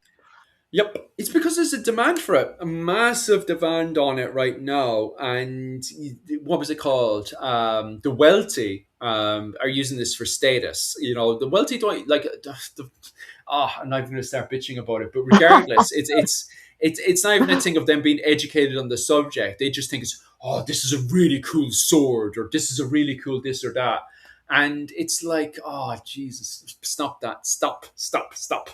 Um, so yeah, it is quite funny because it's the same thing with the Scottish War of Independence as well. If you remember last week, I got kicked at the side because of Hmm, the fact that I did do a lot of work on the Scottish War of Independence. right, And although I gave credit to all the original academics, such as Sean Duffy and various other academics as well, and they knew I had done up all those videos back in, what was it, 2020. So they're fully aware of it. But the problem is now is that third party companies have gone yeah, off and bought all of Sean Duffy's, not just Sean Duffy's yep, work, but other academics' work as well, to do with the Scottish War of Independence. Myself and the wife think that the entire copyright around that was like, must have been just in, kind of one box of copyrights and stuff. A third right. party came in, seen it was for free, and then just bought up all the copyrights around it. So I kind of got kicked in the bum last week to do with anything to do with the Scottish War of Independence, because now all that work is now under copyright infringement. So I had to go and alter and play around with it, and I still have to alter and play around with some more to make sure my channel doesn't kicked in the bum again. Because I'm still on a warning right now for what was my original YouTube, warning? Oh yeah, for the same thing. Actually, the right, copyright around yeah, the 17th century, because we were ugh, looking at what originally was free videos to do with the 17th century, just out of right, curiosity. I put the video on, and I get kicked in the bum for it, and I'm like, gee. right. Yeah, it's really hard to be a creator these days. I mean, Mm, I have dance videos on my YouTube channel. I have full length dance tutorials, and the recordings. I actually am friends with the musicians who recorded the music, mm, who composed the music, who recorded it, who hypothetically should be the copyright holders. But because they published their albums through this company called CD Baby, mm, but long time ago, CD yeah, Baby has now been going through and claiming all the copyrights on those videos, even though I have a letter of permission from the mm, musicians. And I go and I try to argue it, like I'll dispute it, and sometimes YouTube will accept it, and sometimes they'll say sorry, but the creator has decided that they will stand on their copyright, so they're going to share revenue on your video. And oh yeah, usually when that happens, I usually take the video down. I make it not publicly available. I mm, make it so that it's a members only perk, yeah, because I'm clearly not going to be getting any actual revenue for it being public. yeah, So yeah. good on you, YouTube, but now you're going to get less revenue because it's only going to be my members who get to see it, or my patrons who Oh, get to it's see it. insane. It's Yeah. insane because of the fact that exactly what you said there. That I've heard of that happening a dozen times now on YouTube, where YouTube is making up its own copyright laws, which goes against everyone else's copyright laws. And this isn't the first time that you even have people that compose their own music. They would put it onto you, and this only happens on YouTube. I've never heard of this happening on Spotify. I have never heard of this happening on MySpace. This only ever happens on YouTube, where I will construct my own music. I haven't done this personally myself, but someone else will construct their own music, put it onto YouTube, and a third party company will suddenly buy the copyright, undermining my originally copyright. Oh, and Yep. you could own the copyright to this, but YouTube would be like, oh no, no, no, that third party owns more rights than you do, because YouTube. There's dirty stuff happening in the background at YouTube. The fact that they'll fight for a third party company is like, what Yeah. shady Over stuff are you up to, YouTube, over huh? the creators. Yeah. Yeah. Yeah. It is what it is. It is sadly the ecosystem in which we must operate. There's all kinds. Some alternatives to this, but the reality is that all of them have their own downsides as well, and they don't Mm. have the same reach that YouTube does, right? As Oh, you and I know. stop. The Yeah. Oh wait, joys of where are it. you? You're gone. Why are you gone? You should still be there. Pull me Uh, back in. I don't know. I don't know what happened. Why did it do that? Why are you like this? Um, hmm. Uh, so here. What I Oh, wait, normally there do it is, is. oh, yeah, happy days. Yeah, yeah, I found it. Yeah, there it should. There Ah, you there I go. am. Okay, Happy days. brilliant. Why didn't you say you weren't there? I just, I just I just, realized you weren't there. I was looking at my oh sewing, and then I no. look up, and it's just me talking to a disembodied voice. Um, okay, so let's see. Just, Other. Were there any questions? just, Other, oh yeah. Just a quick question there.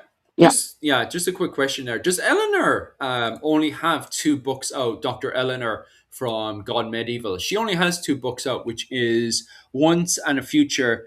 What was it? We can say it's sex, can we? Once and a Future Sex. And also, she has her other book on Middle Ages by Eleanor, Dr. Eleanor from God Medieval. She only has two books out. I thought she had way more books. Yeah. I actually, I am ashamed to say I have not actually read any of Eleanor, Dr. Yanaga's, Mm. Dr. Yanaga's books, so I can't actually speak to any of them. I do know I love listening to her lectures, though. Um, you know, I Yeah. think she's Our great. I think lectures are we need, absolutely phenomenal. yeah, we definitely need more historians like her in the world. Also, because she isn't stodgy, Mm. she does not get bound up Yeah. in the actually, right. Like she's actually Yeah. looking to bust the myth. She's looking to break out of. She's not allowing accepted, um, you know, understanding and knowledge to be the edge of her knowledge. Right. She is trying to push the state of knowledge by looking at new resources, by reconsidering the sources we already have. So I admire her greatly. Dr. Mm. Yanaga is who I want to be when I grow up. Yeah. Right. Because I So there was know she's working on the. Oh, go on. no, go ahead, because it's going to take us in a new direction. There was a question. Go on. She's right now. She's working on the video game because she was on YouTube again this week talking about the video game. She's the historian with, which is Crusader Kings 3. Because they're doing a new season. They're doing like chapter 5 of this video game where they're going to be covering what was it, the Silk Road, which she was referring to as the Silk and Silver Road. So she'll be talking about that and all the chapters to do with that one in the video game she works with, which is Crusader Kings 3, and also By God Alone, where she'll be talking about the Republican of the Italian states. So I know she was talking about this this week as well, which is quite exciting stuff. I don't know if you, Rachel, have you played what was it called, Crusader Kings 3? No, the reality is I don't have time for games.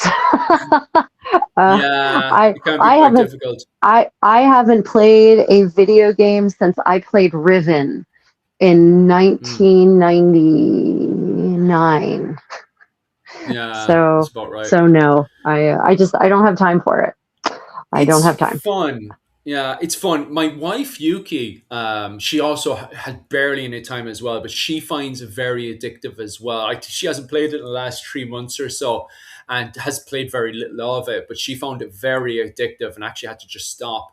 It is one of those story kind of games where you read text and then it gives you Right, yeah. choices at the bottom, and then you click at the choice. That's Right. the kind of game it is. You play as Yeah. what was it called, a medieval noble, and you can play as a noble from Ireland all the way over to Japan. So you can pick anywhere in the world to be a noble, and then from there it gives you various choices on how to run your court, how to run the administration. But it's mostly focused on the role playing aspect of, it gives you an entire whole load of text, and Hmm. then at the very bottom it gives you choices and stuff. And I know the staff from Gone in Medieval are always working on the video game as well. So it is very fun, but it is very addictive. And I know a lot of women, because most of the time when these medieval games come out, it's more male orientated. Yeah, it This is. That's game, true. because it can, it's like reading a Philip Gregory book or something. It's got a huge female backing. So if you're a woman who's interested in video games and stuff, I would definitely say give Crusader Kings 3 a go. It's got a large female fan base in there because of the fact that it's got a lot of role playing involved compared to more of the male side of games like Total War, for example. Total War is a medieval game as well, but it's got a much more bigger male fan base compared to Crusader Kings 3 because Crusader Kings 3 is more role playing stuff. So if you're into more of the role playing and the court life of the medieval world, Crusader Kings 3 is definitely one you should have a look at least. So it's good. It takes a while to get used to it just because they try to be as authentic as possible, which means you'd have to understand how family dynasties work, how, when you pass away, who takes over next. Because Mm. in the game, you have to sort out all the administration on who takes over next. In the Total War games, it automatically does that for you. But Oh, in that's this fun. video game, yeah, and it becomes a mess because people fight over things. So if you decide, oh, I'm going to give this heir all this stuff, the other heirs will get mad and they'll plot against you. They will try to poison your food. Oh, It's Jesus. yes, that's why it's so good. This is why people end up getting Yeah, addicted to it. But I get bored sitting and yeah, doing nothing. I need to be mm, making something. I need to be creating something. I need to be reading something that's enriching my mind. I don't, yeah, games bore me. They really do. yeah, The reason I was able to play Riven, because that's part of the Myst series, these were puzzle solving games yeah, where you're specifically solving lots of brain teaser puzzles. And mm, I enjoyed that.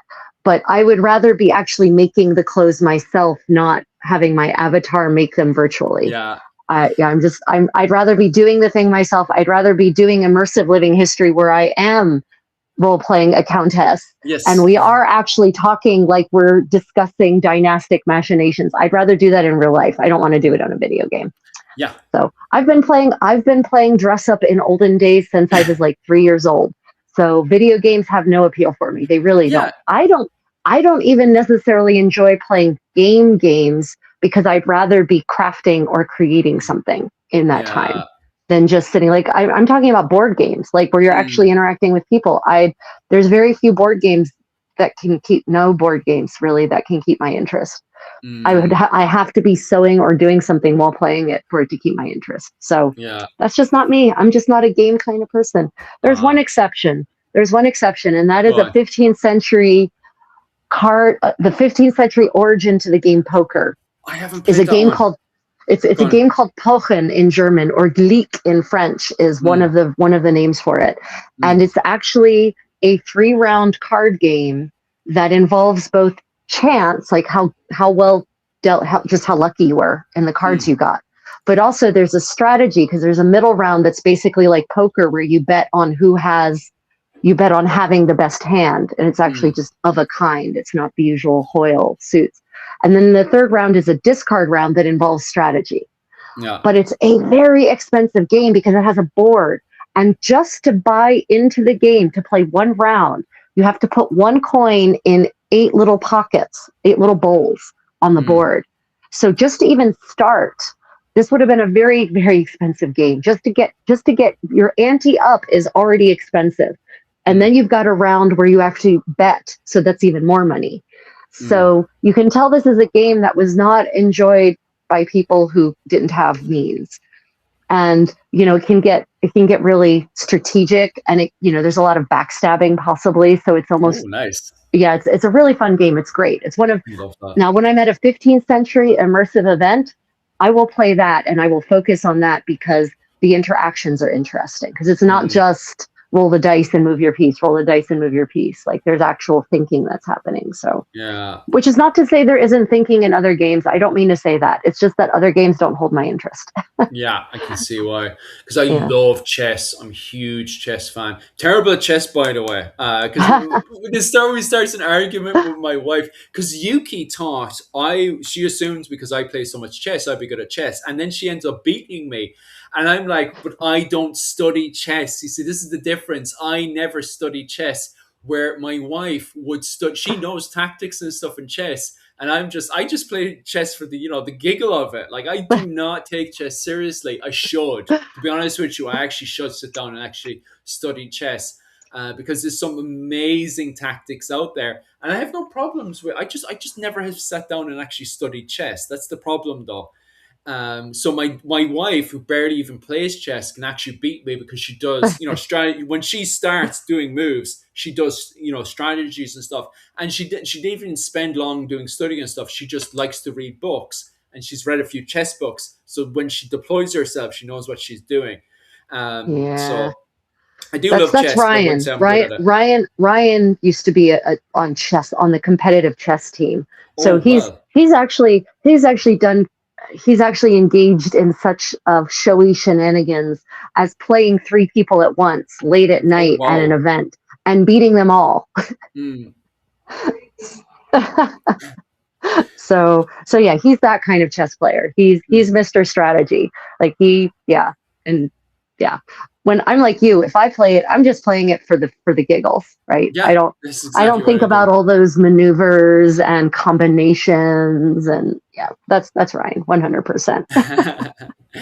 um, So wait, there was a question. So someone had a one. question about if I'd seen the recent Bernadette Banner videos. There's a Victorian Edwardian era costumer named Bernadette Banner, who's Yeah. way bigger. Her channel's huge. She's huge. Mm.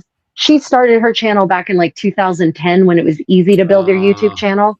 mm. Right. So now she's a serious YouTube costumer, as we call her. Okay. She just produced a video on linen, Mm. comparing different kinds of linen Yeah. and showing how modern linen is basically garbage. I haven't Oh. actually seen the video. People keep sending it to me. I don't have time to watch Mm. the video, guys. I'm too busy doing my own research.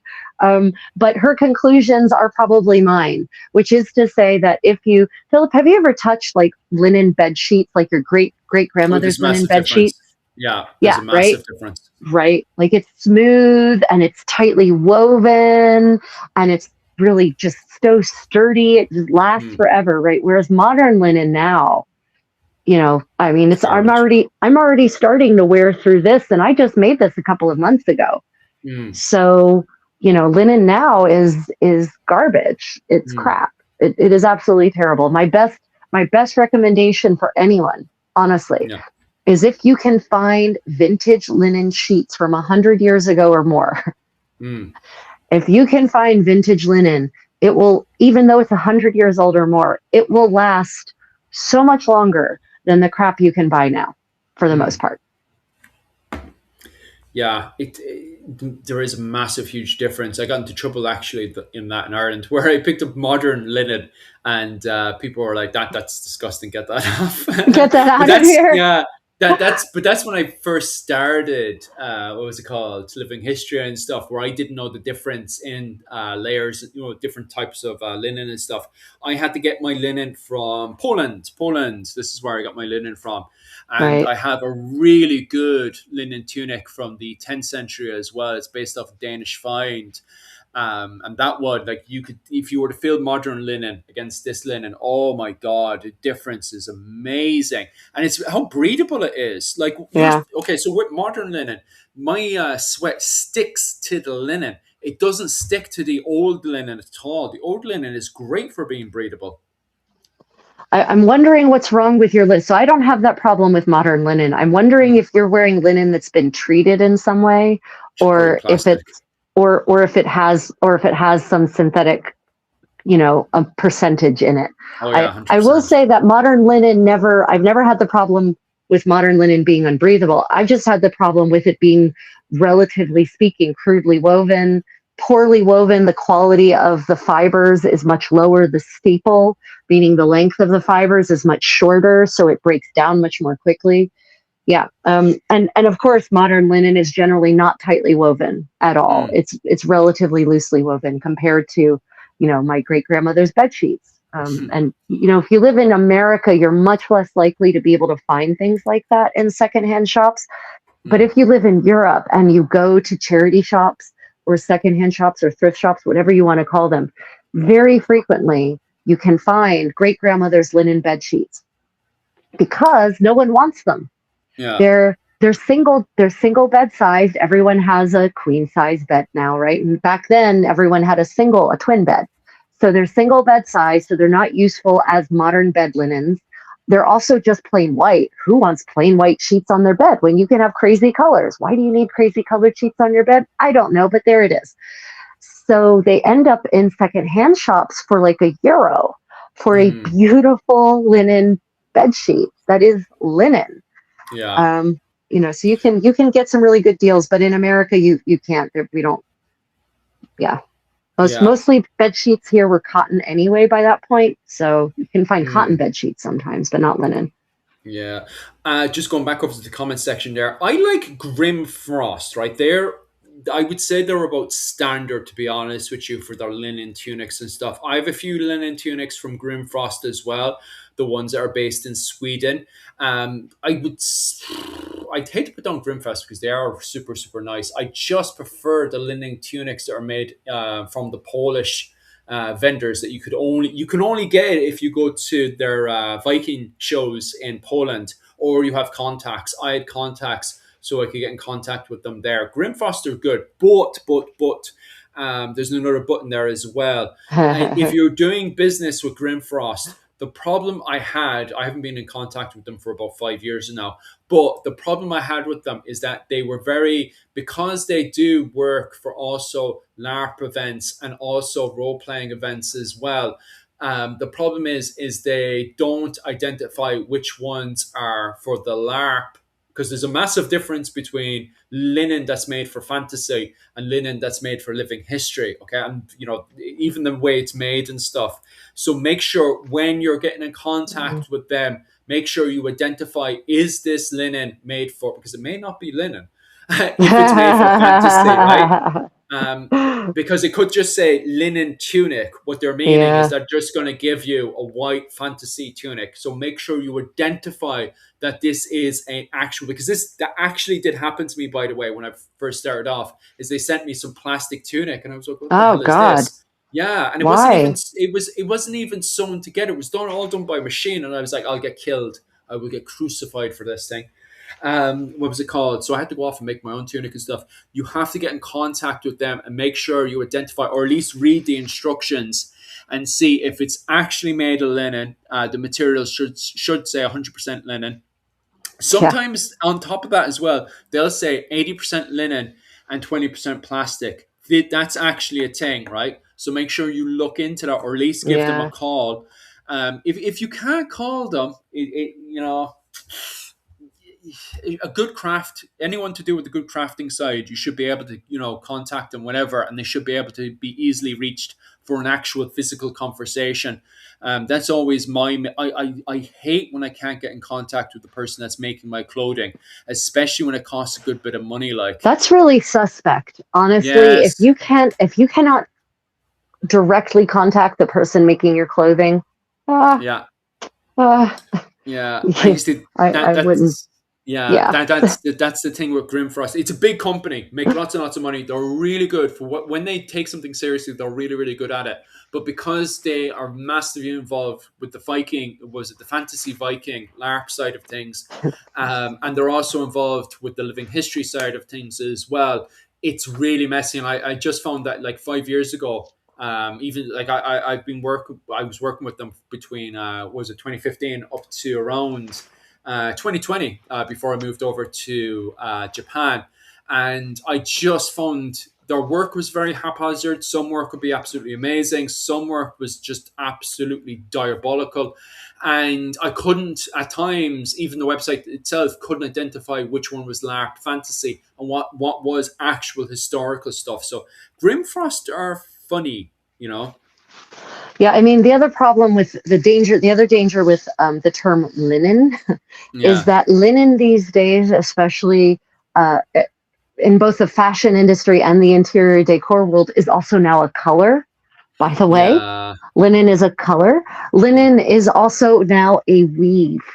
Mm, So I don't know if Kate's still out there, but friend of mine a couple of years ago moved into a house and she bought what she thought were linen curtains for her home because they were called linen curtains mm, on Amazon. Linen curtains, and it why would she think to check the fiber content when they claim to be linen curtains? They weren't linen at all. They were 100% polyester, but they were linen look. They looked like mm. linen. So you have to be careful these days when you're buying anything, whether it's fabric or clothing or curtains. You have to check the fiber content because linen is a look, linen Mm, is a weave, linen is now a color. But most people don't realize it's actually also a fiber. They just think it's a color or a pattern or mm. something like that. So yeah, you really do have to be careful. And honestly, Yeah, even if they say it's 100% linen, that doesn't mean it is. You yeah, know, that doesn't mean it is. It's they. There are plenty of I don't mean this Grimfrost in particular. I mean in general, vendors yeah. in general. There are unscrupulous vendors out there. So that's one of the downsides of shopping for anything online instead of at a brick and mortar store is that you can't touch it, you can't feel it, you can't see if it's actually what it claims to be. If it's actually linen, you can't do a burn test on it virtually, so Mm, you might end up spending money on something that is not what you want it to be, and good luck getting a refund in many cases. mm. Holy clothing. When you say holy clothing, you're talking about linen tunic, is it? What was it called? Does linen shrink? I'm assuming that's Yes. what you meant when you said what was it, holy clothing? You're talking about linen. Oh yeah, Does linen shrinks. I mean, it doesn't shrink forever. Wool mm, wool will keep shrinking forever because until there is literally no air left to squeeze out between the oh, fibers, it will mm, just keep shrinking if you keep agitating it. Linen has a maximum shrink point, though. It depends on the linen. It depends on the weave. It depends on the way it was spun. It depends on how long the staple was, the length of the individual linen fibers before it was spun. So linen can have anywhere up to like a 10% shrinkage. mm, So I really do recommend everyone, if you buy fabric, wash it. mm, Wash it, a linen specifically. If Philip, whatever you do to the linen before you make it into a garment is mm. what you can most likely safely do to it afterwards. Okay. By which I mean, if you buy the fabric, you wash it and dry it on high heat, wash it on hot water, dry it Mm, on high heat. Then afterwards, it's very likely that you'll be able to wash your garments on hot water and high heat, and it will be fine. It won't shrink anymore. mm, But if you get your linen and you wash it on cold water and you hang it to dry and then you make it into a tunic and you wash the tunic on high heat with hot water and you dry it on high heat, you're going to end up with a children's tunic. mm, So yeah, whatever you do to the fabric before you wash is before you make it is what you can do after. Wool is the exception. Wool, many wools will never stop shrinking. They will just keep collapsing on themselves until you end up with a brick of wool. mm. So yeah, keep that in mind. When it comes down to linen from India, from my experience, Mm. I have a lot of really good Indian friends and stuff who are very well educated, but I don't know who makes their clothing and stuff because their clothes are always absolutely amazing. If you look at their silken clothing and their linen clothing, it looks absolutely amazing, but I don't know who makes their clothes for them. And the reason why I bring that up is because, in my experience, anyone who's tried to contact me on Facebook, and if you're part of the Living History World, you'll probably get it, where you'll have a vendor who pops in from India and Yeah. they're making crafts and stuff. But when you click on it, their craft is really, really super, super cheap. So I would be, if you're dealing with vendors from India, I would be super caution. I what I would do is try politely ask if you have a friend from India or something or somebody you know. I would probably ask them like where did they get their silk and linen clothing from. If you're into that kind of stuff, rather than trying to contact random vendors you don't know, because I always find, especially on Facebook, it's a huge stranger danger side of things. Where if somebody contacts you on Facebook, just keep it, the shield up and have an old stranger danger to it. Because to be Yeah. honest with you, I'm still very uneducated when it comes down to going to the right places to buy really, really, really good Indian tunics, both in silk and in linen, unless Rachel knows. I mean, so I don't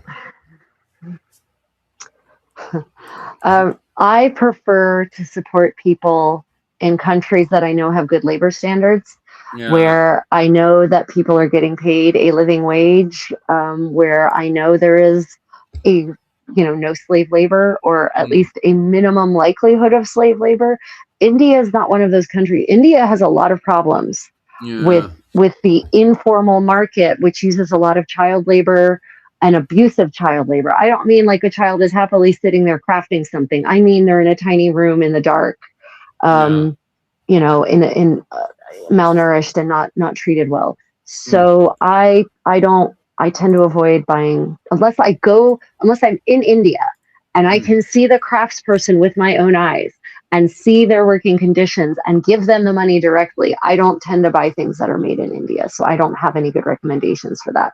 I know a lot of people in the harness fighting and historical European martial arts community will buy, for instance, riveted mail from India, Mm. and because it's super cheap. I Mm. will 100% grant you it's super cheap. And some of them have had good luck, and some of them have had terrible luck. Yeah. Uh, yeah, I mean, I know one gentleman who, this was a little while ago, a couple of years ago. He does a 12th century impression. So Crusader, he does a Crusader impression. So his Mm. his kit is entirely male, right? Yeah. Male everything, male hauberk, male chausses, male sabatons, male gauntlets, right? Yeah. And he male mittens, I guess. And he bought riveted an entire set of riveted male everything from an Indian producer, and won every single sword shot or weapon shot that he took sent mail jingling off. It just shed like hair, right? Mm. Like every single time a weapon landed, more pieces would come flying off, even though it was riveted Yeah. technically. Yeah. So, Yeah. your mileage will vary. Yeah, I've come across the exact same thing as well, and I think that's the always been a case when it comes down to India. Is you need to have content. Anytime it comes down to any work that comes out of India, you need your own kind of, in my experience, your own kind of personal relationship with certain Yeah. cliques and stuff. Don't go nilly willy into India because, especially as you pointed out there, people will sell you just the worst stuff, and it's I like you can't turn around and say, oh well, that's India as a whole, because it's not. Because It's even not. within India, yeah, even within India, it's very fragmented, as in it's very cliquish. There's loads of cliques even within the Silk Road itself, and I've seen stuff that people have bought, as you point out there. People have bought stuff out of India, and wow, it's some of the greatest stuff you'll see in the Yeah. world. But God, they're so bad, and that's just really bad clicks. There's some clicks, and they're absolutely dreadful and absolutely diabolical, and that's why I would definitely apply the stranger danger when it comes down to that whole area there of northern India. To identify which ones the decent ones and which ones. Educate yourself in India. Yeah. Definitely Yeah, it's educate yourself yeah, in India. definitely I am not slandering India, Mm. not at all. I'm Yeah. saying that my mileage, the mileage of the reenactment community in general has varied. Yeah. That's a fact. That Mm. is a fact. When your brand new riveted male hauberk should not start shedding rings the second you start using it, right? It Mm. should not. That is not normal. Mm. So, whereas I think Ryan might actually, so for his new 15th century harness, he bought standard and some other of the male pieces that you should have in the spots where the harness doesn't cover. And I think, was that an Indian manufacturer? Yeah. So that was from India. We haven't actually used it yet, so I Mm. can't speak to its durability, but it feels good. It feels quality. It feels like it's good for, so like, again, Yeah. completely variable. And the only reason we got it from that supplier is because other harness fighters already had their own experience, Mm. right? So they could recommend it onward. Yeah. Um, but you've used the skirting, and it's held up. Okay, so his fald, which is the male skirt that goes under everything, right, and covers the butt and protects the groin. So Ryan's male fald is from India. He has used it in some pretty violent combat, actually, pretty percussive combat. and it has held up. So yeah, it's variable. If you want to buy something from India, I recommend that you get a recommendation from someone who already has bought from that exact same vendor and use the products for a certain amount of time. Mm. And you guys are right. You're bang on. Vendors all over the world, you need to apply stranger danger to it. Look at the clicks, do your research. Yep, Even within your own, this is why they keep screaming it over and over and again. Within your own LARP or living history group, follow their clicks to start with. When you're at the very start of things, before you start building up your own clicks, ask them, who are you buying from? What's your yep, experience buying with them? yep. You're bang on right. Vendors from all over the world, you Yeah, need to apply the absolutely. stranger danger to. My own Absolutely. experience, Maximilian up in York, that guy's a complete fucking idiot. I will. I'm going to scream this from the top of my tree, and this is the thing now. Everybody knows that guy is a complete scam artist and a complete and utter idiot. Never, if you come across a guy from York called Maximilian, he does 10th century clothing, do not buy from him. He is a complete and utter idiot. What was it called? Myself and my wife passionately hate that moron. Do not do business with him. He is a complete and utter scam artist of a fella. And he's proof that, like, even in England, and I have amazing Yeah, what was it, work in England. I have some of my best stuff. I have amazing tunics from England. I have amazing pants from England. Some of the greatest workers come from England. So yep, I'm not dissing the English whatsoever. I've had some amazing conversations with the English historians from the 10th century. But if it's labeled anything to do with Max a million, that guy's a complete and utter idiot. And if you turn around and call him an idiot, tell him I said he was an idiot to his face. I absolutely despise the scam artist and the idiot. He's just he should not be in the living history world. He doesn't have any clue about Viking Age, and when he constructs something, it's a complete and utter scam for money. So he's evidence that even in England, you can find complete and utter morons in there. yeah. I mean, the difference is that between, say, ordering from someone in India and ordering from, say, someone who's local to me, Mm, uh, is that, or purchasing someone, from, I see at a medieval market, for instance. mm, yeah. I see the person, they're a real human. I can see them working on the item. I can see the craftsmanship of the item. So, yeah, I mean, it's just we were only talking about India because someone asked specifically about India. But this Mm, is true of any online ordering. mm, Any online ordering, you should be cautious. And yeah. and just because a vendor might have a business license to operate, say, in the UK, it doesn't mean that the items they are vending were made in the UK. Mm, So, you really, it's not, definitely not just India. Absolutely not. Um, I'm just particularly cautious about items that are made in developing nations, especially low income developing nations that have mm, a lot of poverty, because I know that those impoverished workforces are massively abused yeah. and mistreated, and that a lot of the money that I would pay for the item doesn't get paid down to the person who actually did the work. It's some rich fat cat who pockets most of it, and I don't want to support that kind of economy. Yeah. Oh, So exactly the same. yeah, I yeah, always, and it always completely disgusts me as well when I do, because the two of us live in Asia. So yeah, I've had experience before where I was giving money, assuming that it was the same fair deal that I saw in Ireland. And yeah, then I find out that this money then goes off to something abusive. And I'm just yeah, completely yeah. disgusted at where my money goes to. So, yeah, that's the thing is that, as I said, I said it to Yuki, and Yuki was like, "That's the problem with Ireland. It's like Newbie Island. Well, Ireland is starting to change now, but when I was It's like growing up in Newbie Ireland, Island. yeah, like it like, and that's what it's nicknamed by a lot of people because it was so safe back in the 90s, and the problem Newbie is then Island. it start to produce a very innocent view of the world. So when you suddenly find out, oh, well, I give my money over there, And then you find out actually when you're in a different country, you can't just assume your finance is going off to something that's all nice and lovey dovey and everyone's Yeah. holding hands and stuff. I like so yeah. I would definitely do more, as much research as possible.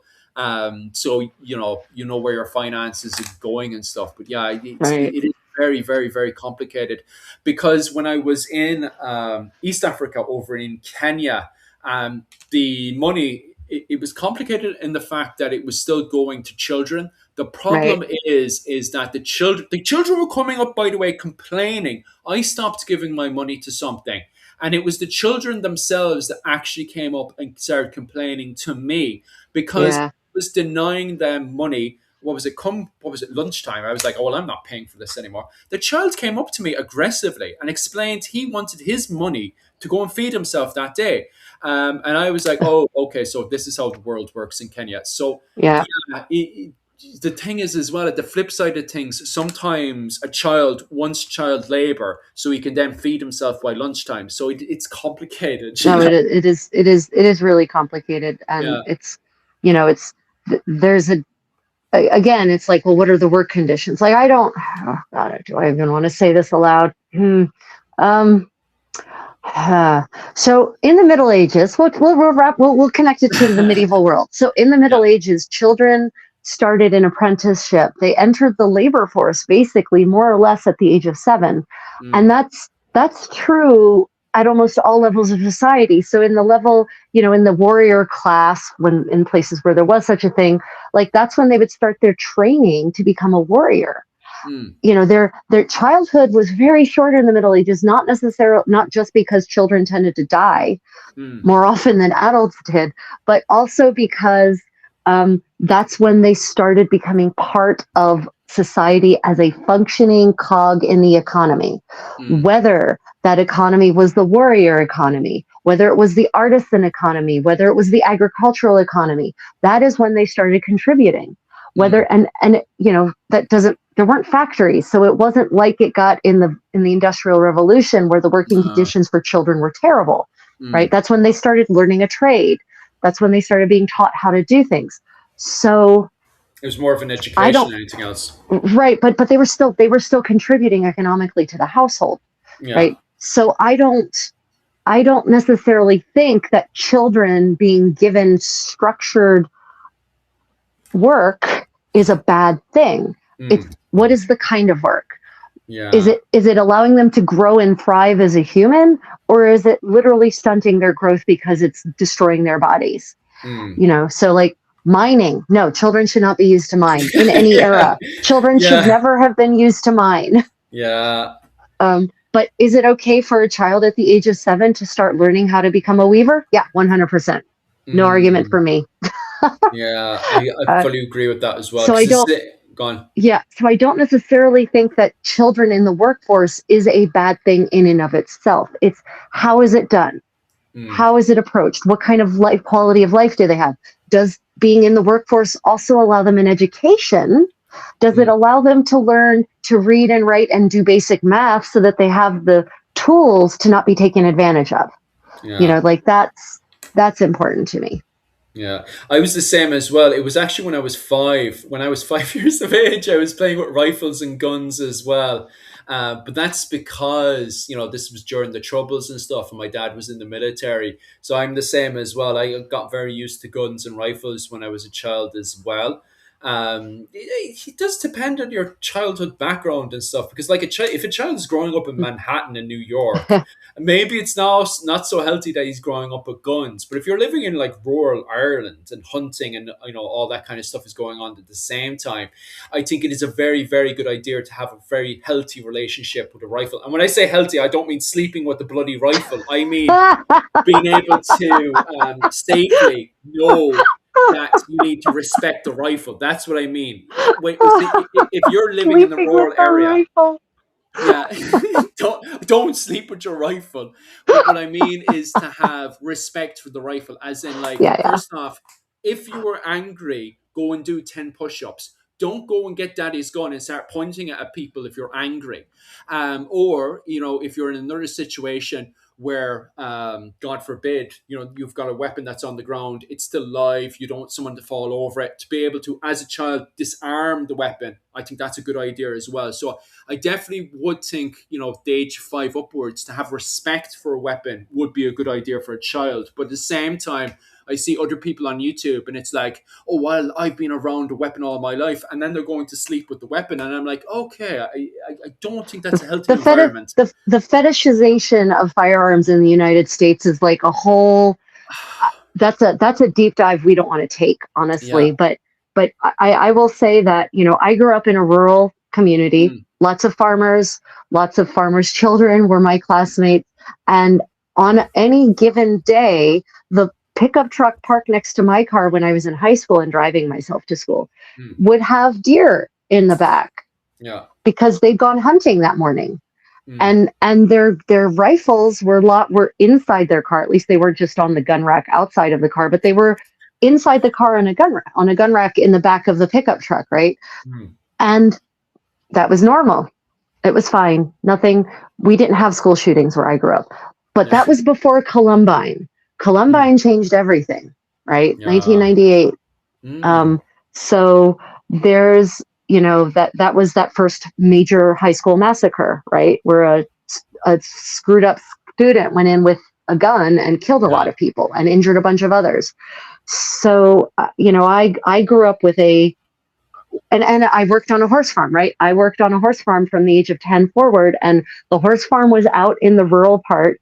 And so we had dangerous animals. Sometimes we had rabid animals, right? And so we had a 22 rifle. I knew how to shoot it. It wasn't a thing, right? Yeah. But I didn't think that my life depended on having this gun. I just thought it was nice. We thought it was nice to not have to call animal control every time a rabid groundhog came along, For sure. But that's all we used it for. We were protecting ourselves against dangerous animals, not dangerous people. So I'd say the same thing. I had a huge wake-up call about that when I went over to Alabama, that animals can actually eat you in America compared to in the United States. That was a huge wake-up call animals for me. Can actually eat you. Yes. Yeah, I was like, what the hell? I forgot. Crocodiles, alligators? What the hell is this? I forgot. Western Europe hasn't really had human predators for hundreds of years. Yeah, it's funny because we had wolves all the way up to the 17th century, and then the English decided to wipe them out. So, yeah, it is wild. And also, getting back into the comment section again, no, you don't sleep with your sword. It goes into the armory. Your sword goes into the armory. Don't get that sharp thing and start rolling around at nighttime. Jesus Christ. Pain. Ow. I mean, for one thing, it should be sheath. Like, your swords should always have a very nice, well-tooled sheath that has a wooden interior. It's got a nice molded leather cover. Like, okay, if you really want to sleep with your sword, I guess. But also, why? Why are you doing that? I said the lads are just joking. I hope they're all joking. No, that goes into the armory. Don't bring your sword to bed. Jesus Christ, man. When it comes down to the armory, right? Okay, so in the video game, this is where I'm getting this information from. And actually, this is a good one that Rachel can correct me on. If you're an average guy and you have a weapon, where do you put your weapon? If you're just an average peasant, where do you put your spear after you're done at the end of the day? That just goes somewhere. Like, you don't sleep with your spear, do you? I don't. Anyway. No. I mean, if you're talking about like on the level of lower level men at arms, right? Men, you're talking about knights. You're talking about the people who sometimes get conscripted to go to battle, but then they go back to their day jobs, right? Yeah, like those people. Obviously, for a knight, I'm assuming that goes into the armory. Once that's done, the sword, the armor goes into the armory. So if you read, let's talk about the 15th century. If you read the expense accounts, like I'm staring right now at the Howard household books, and probably if I were to, those are the expense accounts from the Howard household became the Duke of Norfolk, was elevated to the Duke of Norfolk by Richard III, right? I have 20 years of expense accounts from his household. And if I were to open randomly, it's likely I'm going to land on a page that talks about the expenses of arming the men he's leading into these various engagements as part of the Wars of the Roses, Mm, right? Because it seems that in the 15th century in England, the in this case, this peer, it was his task to arm them. It was his task to provide them with armor. It was mm, his task to provide them with weapons. It was his task to feed them and supply them because it's all in his expense accounts. What that tells me is that it's likely that these men at arms, maybe they didn't get to keep those weapons. Maybe at the end of the engagement, those weapons were all collected up and mm, stored in the Howard Armory, mm, right?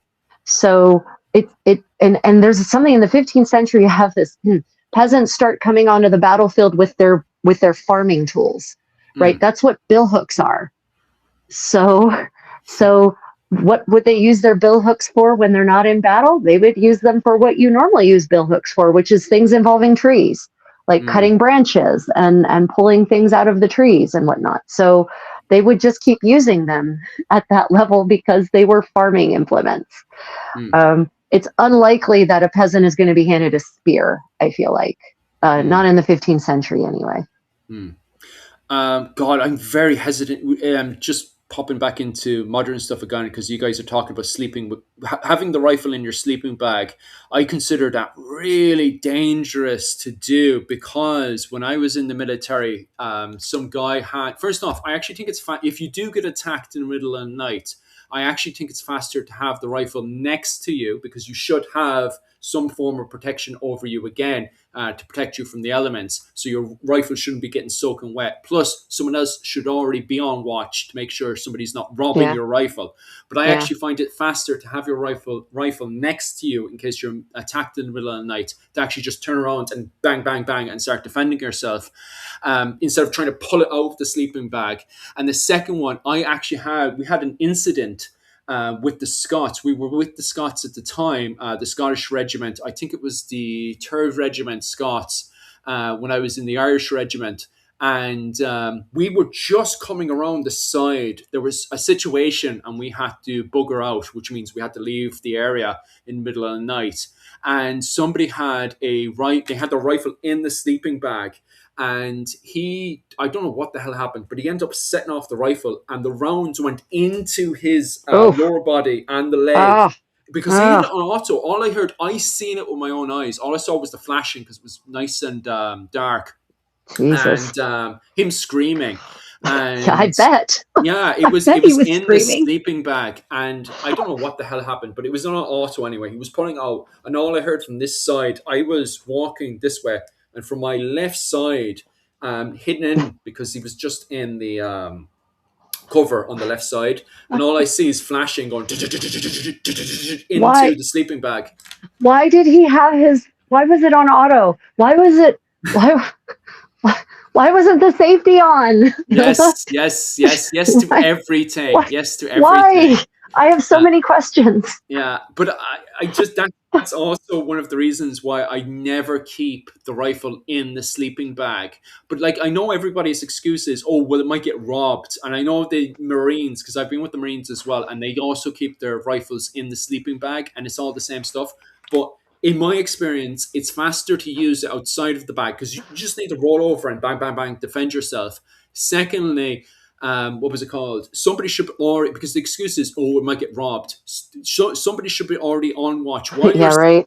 job is to make sure you're not getting Yeah. robbed. Okay, that's also by looters because if you're in Africa, for example, what was it called? There's looters all the time.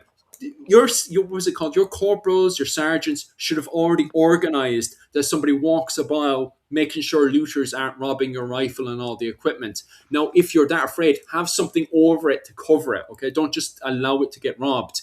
But I'm so hesitant to keep it into the sleeping bag. I'm very, very hesitant about it. Like, Yeah, yeah, I mean, honestly, I feel, especially military sleeping bags are not mm, particularly roomy.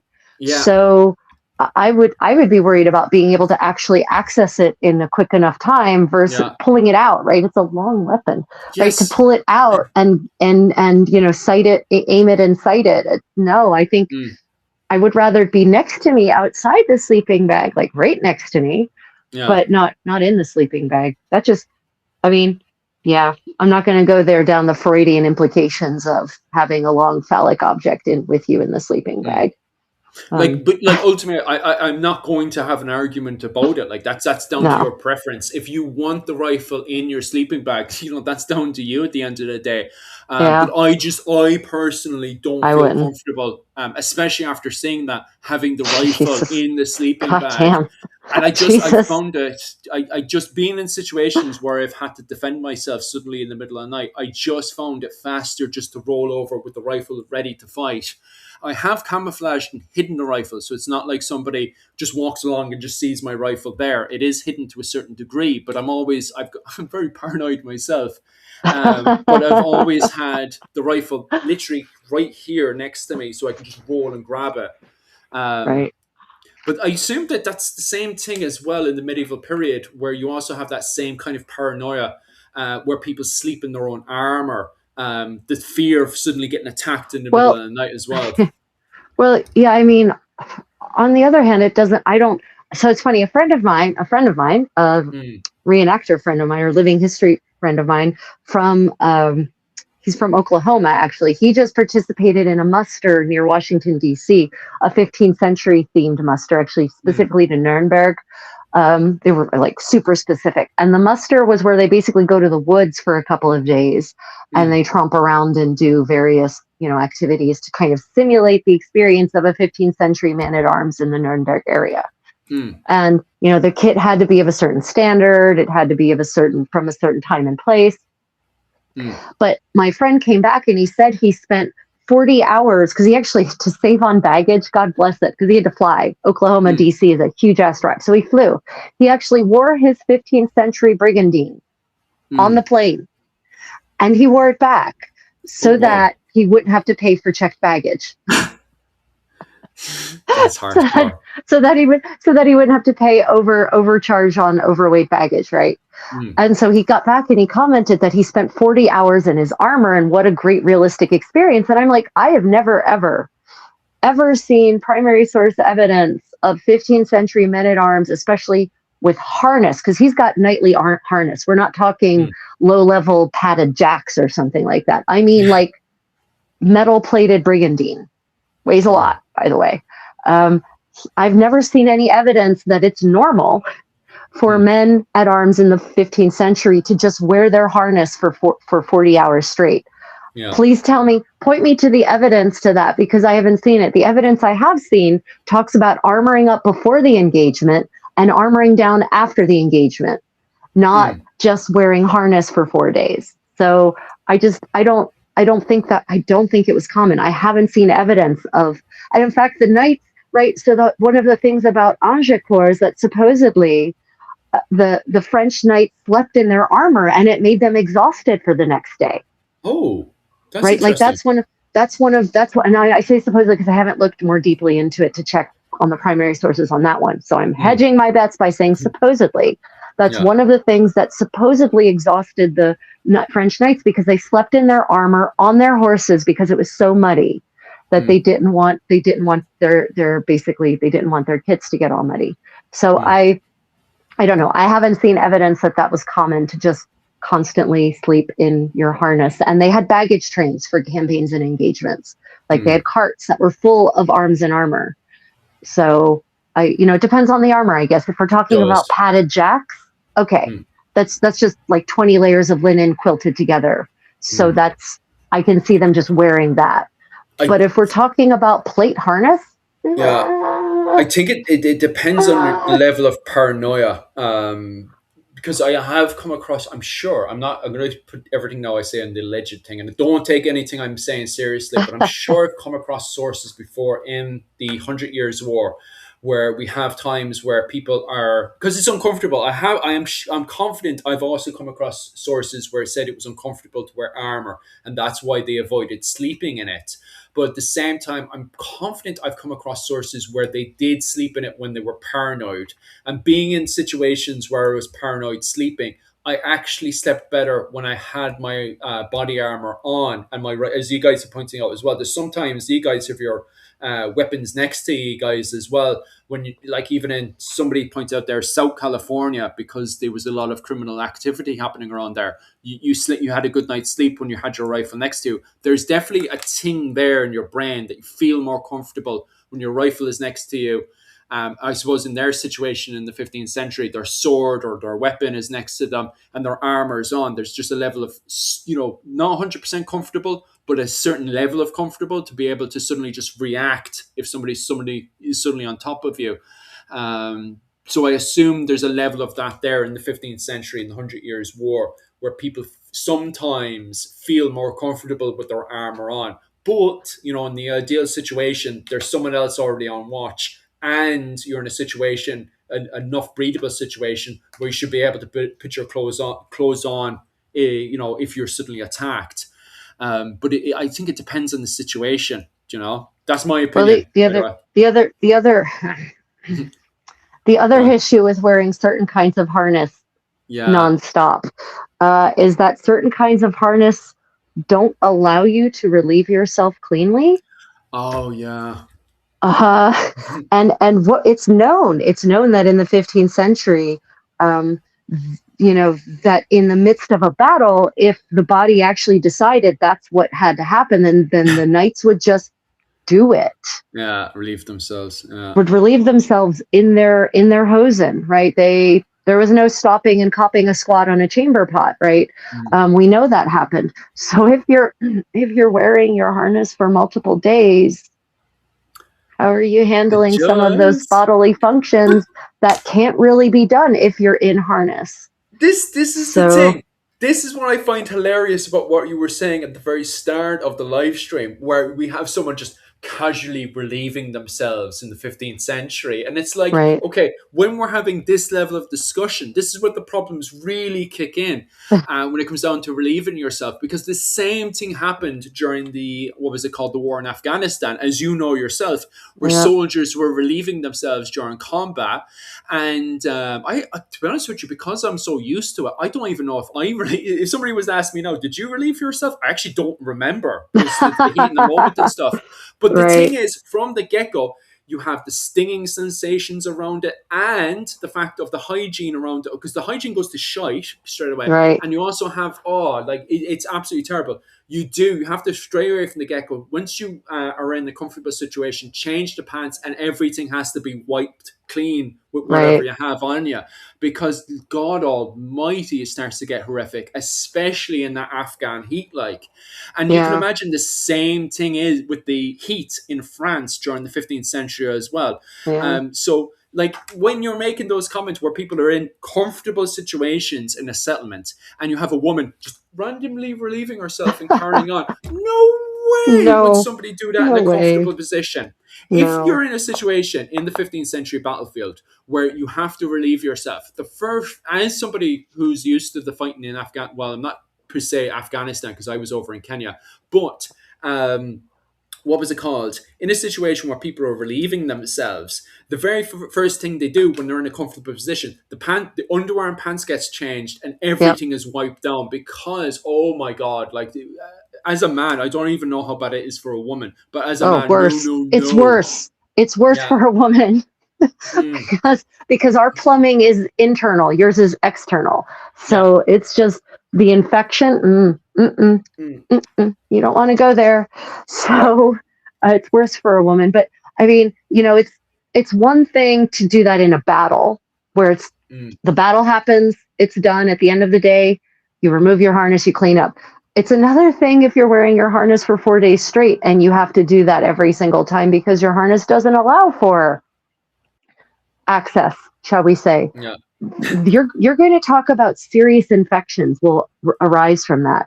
Mm, Skin infections, it's going to be bad. Chafing, no, oh no, it's going to be really bad. I say that and then I think, yeah, but most knights died in battle of dysentery, so maybe that's what caused it. They were mm, sleeping in their harness like idiots. mm. I love how Trey just fully understands the suffering soldiers go through. Like we have disagreements on where you should put your rifle, but when it comes down to hygiene, yeah, 100%. Like just the memories of it. Trey, I don't know when the last time you were on the field. I haven't been on the field since 2015, but the memories never go away. The The biggest memories relief, never go yeah, the away. biggest relief. I remember I went straight from the military into university. And I remember the first day I was in class and it was raining really heavy. And the relief, man, I had so much of a relief. I was looking outside going, the poor bastards, suffering. And I was inside of a nice little, insanely comfortable classroom, just casually studying medieval history. I was in heaven because I knew everybody I was working with. Well, I just finished up the previous week was because they had to go out in the field and do exercises and stuff, and they were suffering, and I was just nice and comfortable, like oh, you know. But Yeah. that like every single time you see rain, like it's like oh no.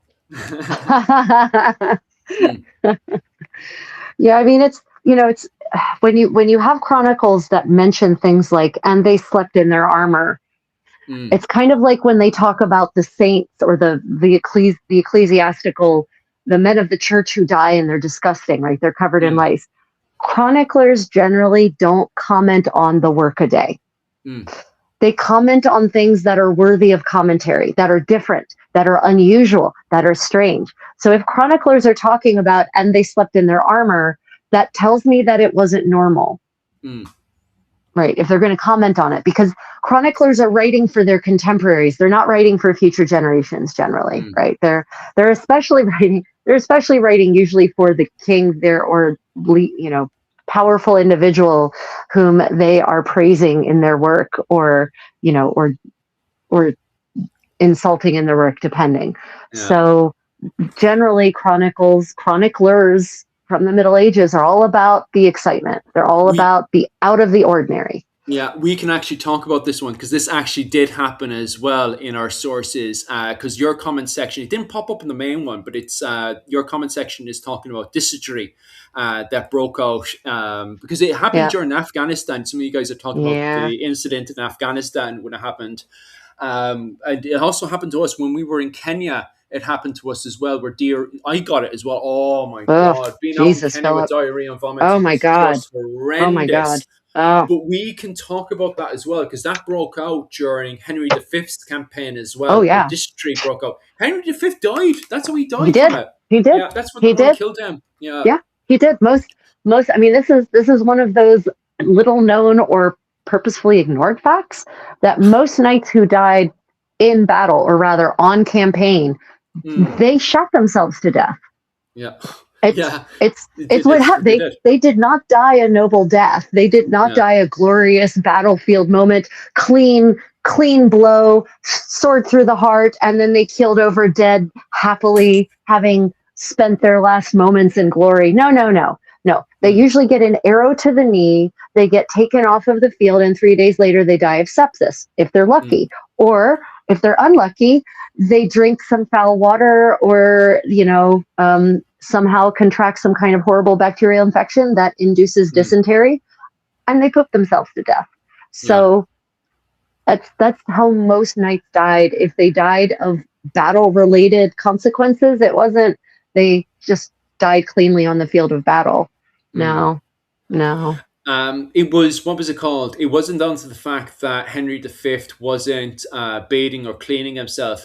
What Henry V did was that they were looting from local farms and stuff, and the food they were eating was rotten food. Yeah. Because they were just picking. They were literally Henry V was looting from the local lands and stuff. So some of it was dodgy fooding. So they were looting and they end up getting dysentery, which is quite common actually during the campaigns of the Hundred Years' War, It especially with is. the English, is that they will loot the food. So it's not the fact that Henry V isn't washing or bathing Yeah, himself. yeah, yeah. It's the fact that it's the food. Anytime they start looting up in the north of France, they always end up eating food. And it actually says that in the sources because it says something about berries or something that they were eating dodgy Oh berries. shoot. No. They ate the red berries. It's Never the red eat the red berries. berries. Oh, Never eat the red berries. if you don't know that red berry very intimately, walk away. Just walk away. Red is a danger color. Oh yeah, no, and the thing is that dysentery is not. It's actually more of a syndrome or a set of symptoms. It's not Mm, like there are many different things that can cause dysentery. Is my mm, point. yeah. So, but the consequence is that basically ultimately your intestines kind of liquefy and Mm, you die if you don't die of dehydration first. Yeah. So mm. that's definitely one of the least glamorous aspects of so-called knightly combat in the Middle Ages is that if you're actually on campaign and not just doing the tourney circuit, you Yeah. are your cause of death is likely not to be glory. Mm-mm. Yes. Poor Henry V. And there was something Seriously. else. Oh, yes. How were they cleaning their teeth in the 15th century as Oh, well? that's a Somebody good asked question. that as well as part of it. Yeah. Yeah, yeah. It was just, they were talking about the hygiene part, cleaning your Oh, hands and stuff, and then they moved oh, on I to can see brushing your my teeth. chat again. Takeda, when Yo. did you just comment? Takeda, I can see my own chat again. Thank you, God.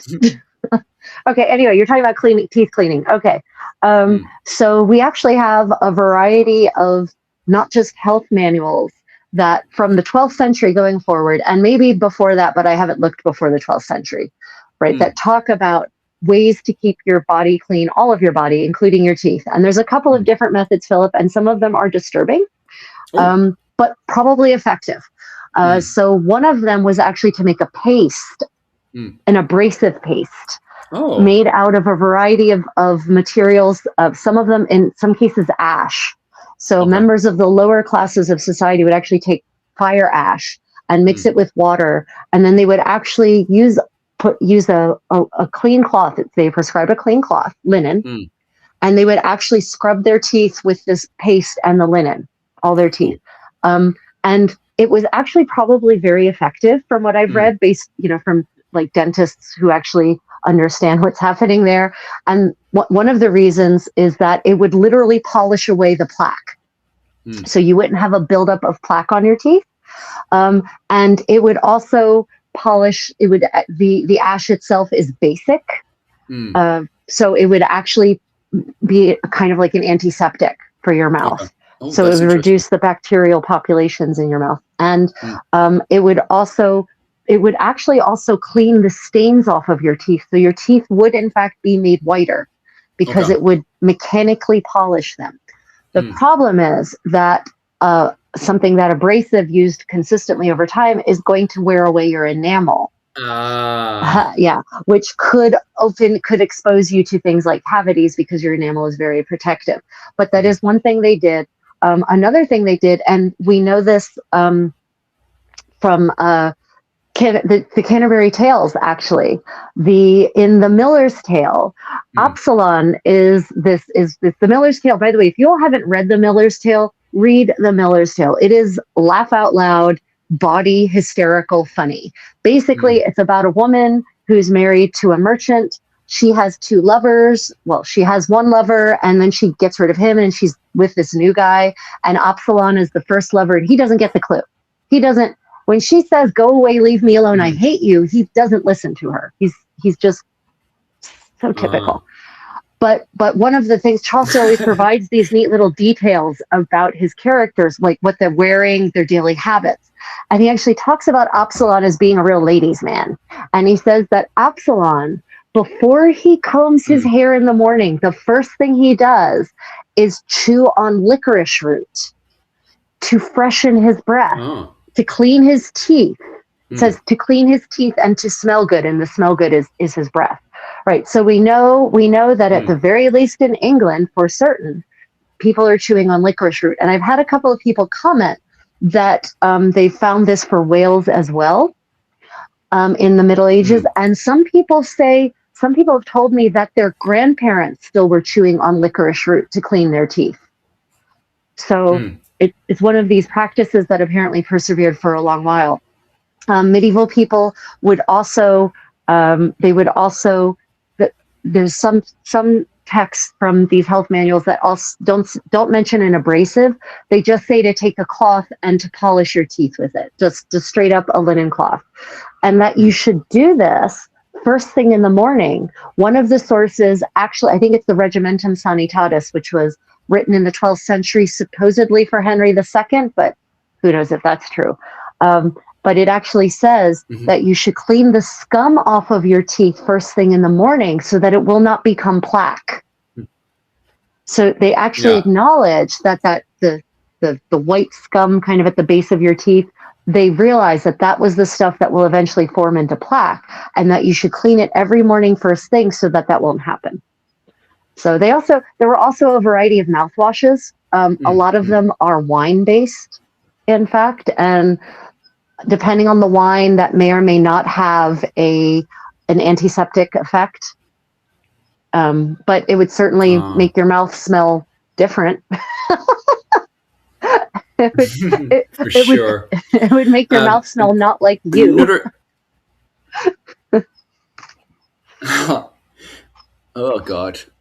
Another interesting question as well is on it. What was it called? What armies of the 15th century? I'm just going to add 15th century in there just to tidy things up. But Right. what armies of the 15th century have stolen each other's camp followers and then put them to work? Mm, That's a quite interesting one because I have come across that within the Holy Roman Empire. So I have come across that within Austrian military forces when fighting against the Ottoman Empire, is that it was the Ottomans that actually beat the Austrians and then stole their camp followers afterwards. Now, I don't know if they put them to work, but they did sell them afterwards. So they did despicable things to them and then sold them afterwards. So I do know that happened when it comes down to stealing camp followers.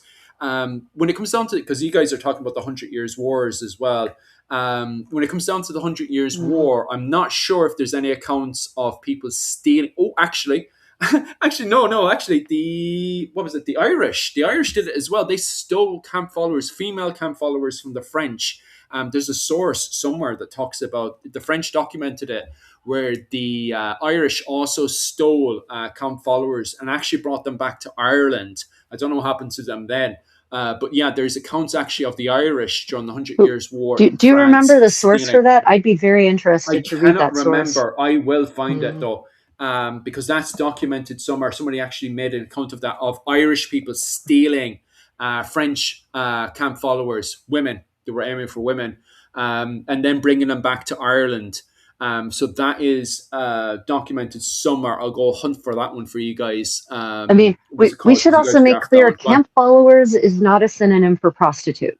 Okay. Mm, I know a lot of people, oh, the camp followers, they were all prostitutes. No, many mm, camp followers were the wives of the men at arms on campaign. yeah. They went along with them to make sure that they didn't get dysentery, basically. Yeah. They went along with them to make sure they were fed, to make sure, because not all armies had really well organized centralized logistics like modern armies, well, good modern Mm, armies do, right? So they didn't necessarily have a central kitchen that was providing food for everyone.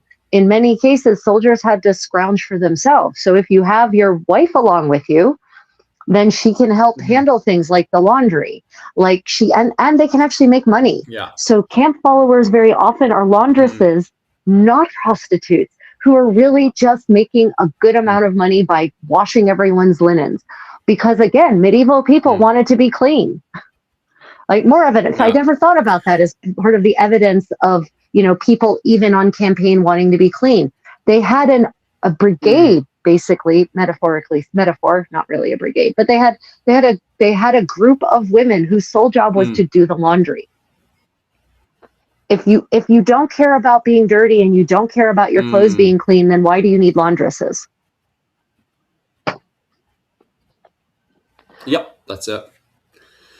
Facts. And also on top of that, camp followers also had male camp followers as well, from like Yeah, yeah, entertainment to what was it called? Entertainment, smithing, doing various other chores around the place as well. So you didn't just have female camp followers with them who would have been broken into different groups, but you yeah. also had male camp followers as well.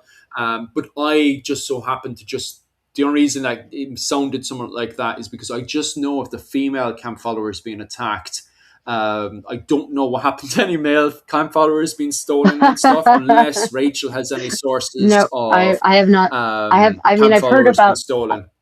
I haven't read anything offhand, but I don't usually focus on the military side of things. So, you know, most Mm. military campaigns bore me. It's like, oh, and they fought, and of course there were 10,000 men, and they slaughtered 30,000 of them, and it's all hyperbole. It's all propaganda. It's just more or less like every campaign to me, every battle chronicle reads the same to me. It's like, oh, and they fought, Mm. and they fought. It's like reading. It's like reading There's the Ulrich men von going off to war. Liechtenstein's. It's like reading Ulrich von Liechtenstein's autobiography, and I don't know. I shoot. I don't know if you've done that or not. Ulrich, the real Ulrich von Liechtenstein, not the No. Knight's Tale. But he actually was a knight Mm. who did the tourney circuit in the 13th century. He was noble. He was not a cottager's Hmm. son. And he actually wrote this hysterical autobiography, which involves him going on this great deed of arms in honor of this noblewoman who doesn't want him. And he for the most part, he in between that it's sandwiched. The beginning is really funny and disturbing, and the end is hysterical and disturbing, and in the middle it's literally nothing but, and I jousted with so and so, and I jousted with so and so, and I broke lances with so and so, and I broke lances with so and so. It's like the begat section of the Bible in the Old Testament, where it's just so and so begat so and so, and begat so and so begat Mm. so and so. I fell asleep. So yeah, I get bored. Violence bores me. Actually, I fall asleep during violent battle Mm. scenes in movies, and I wake up when they stop. So literally, it bores me to sleep. Which is Mm. a Fair long walk enough. to say. I don't. If we're reading about a campaign, I scroll on until we get to any, or I read on until we get to details about camp life or about the Mm. people and their individual interactions with each other. Mm. When it comes down to washing, there is actually like loads of different ways. Sorry, just going back into the comments section there. Oh yeah, absolutely. Obviously, Rachel can expand on what it is to wash yourself. But in Ireland, it was actually what you would have done is you would have gone to a steam. They would build entire steam rooms out of roundhouses, most of the time made of stone or made some kind of steam room, and then you would go in there and steam the body, and then afterwards you would wipe down all the body. So that's how they would have cleaned themselves in the early medieval in Ireland. Rachel pointed out there sometimes they just have the old bath and scrub yourselves in a nice warm bath. Sometimes you would just kind of wipe yourself down, as Rachel has expanded before. There's dozens of different ways you can actually just clean the body. In Japan, they would have a nice warm bash as well. And what they would do is they would have hot stones. Sometimes they could have hot stones at the bottom, but then other times as well, what you could do is just have something to boil the bottom of it. But you have to make sure that there is a wooden plank to stand on, so you're not being actually burned by the bottom of the bat and the whatever you're using to heat the bat itself at the time. So there is, depending on your location, where you are in the world, and also good night. Need to work tomorrow. Night, lads. We'll start finishing up here as well. Rachel had to disappear sadly.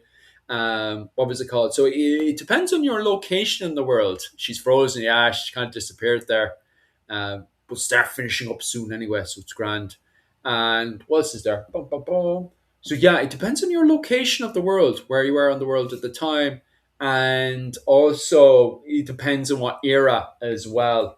So batting does change over time depending on location and stuff, because we get more better bats obviously as you go into the Viking Age. The Viking Age also brings in a whole load of bats as well, because of the fact that the Vikings were also massively clean as well.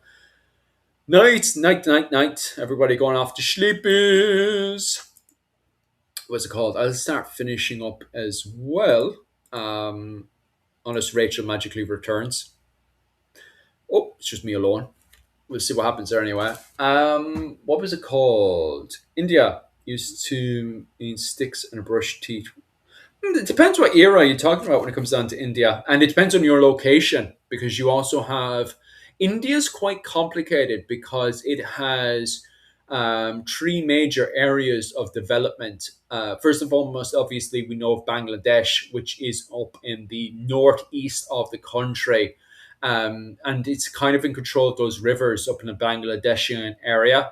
And obviously, then with the environment, plenty of hill defenses and stuff, it's easy to defend that area against invaders and stuff. So Bangladesh is kind of always doing its own independent thing, and it's always Bangladesh is always connected into the East Asia area as well. Then you have southern India.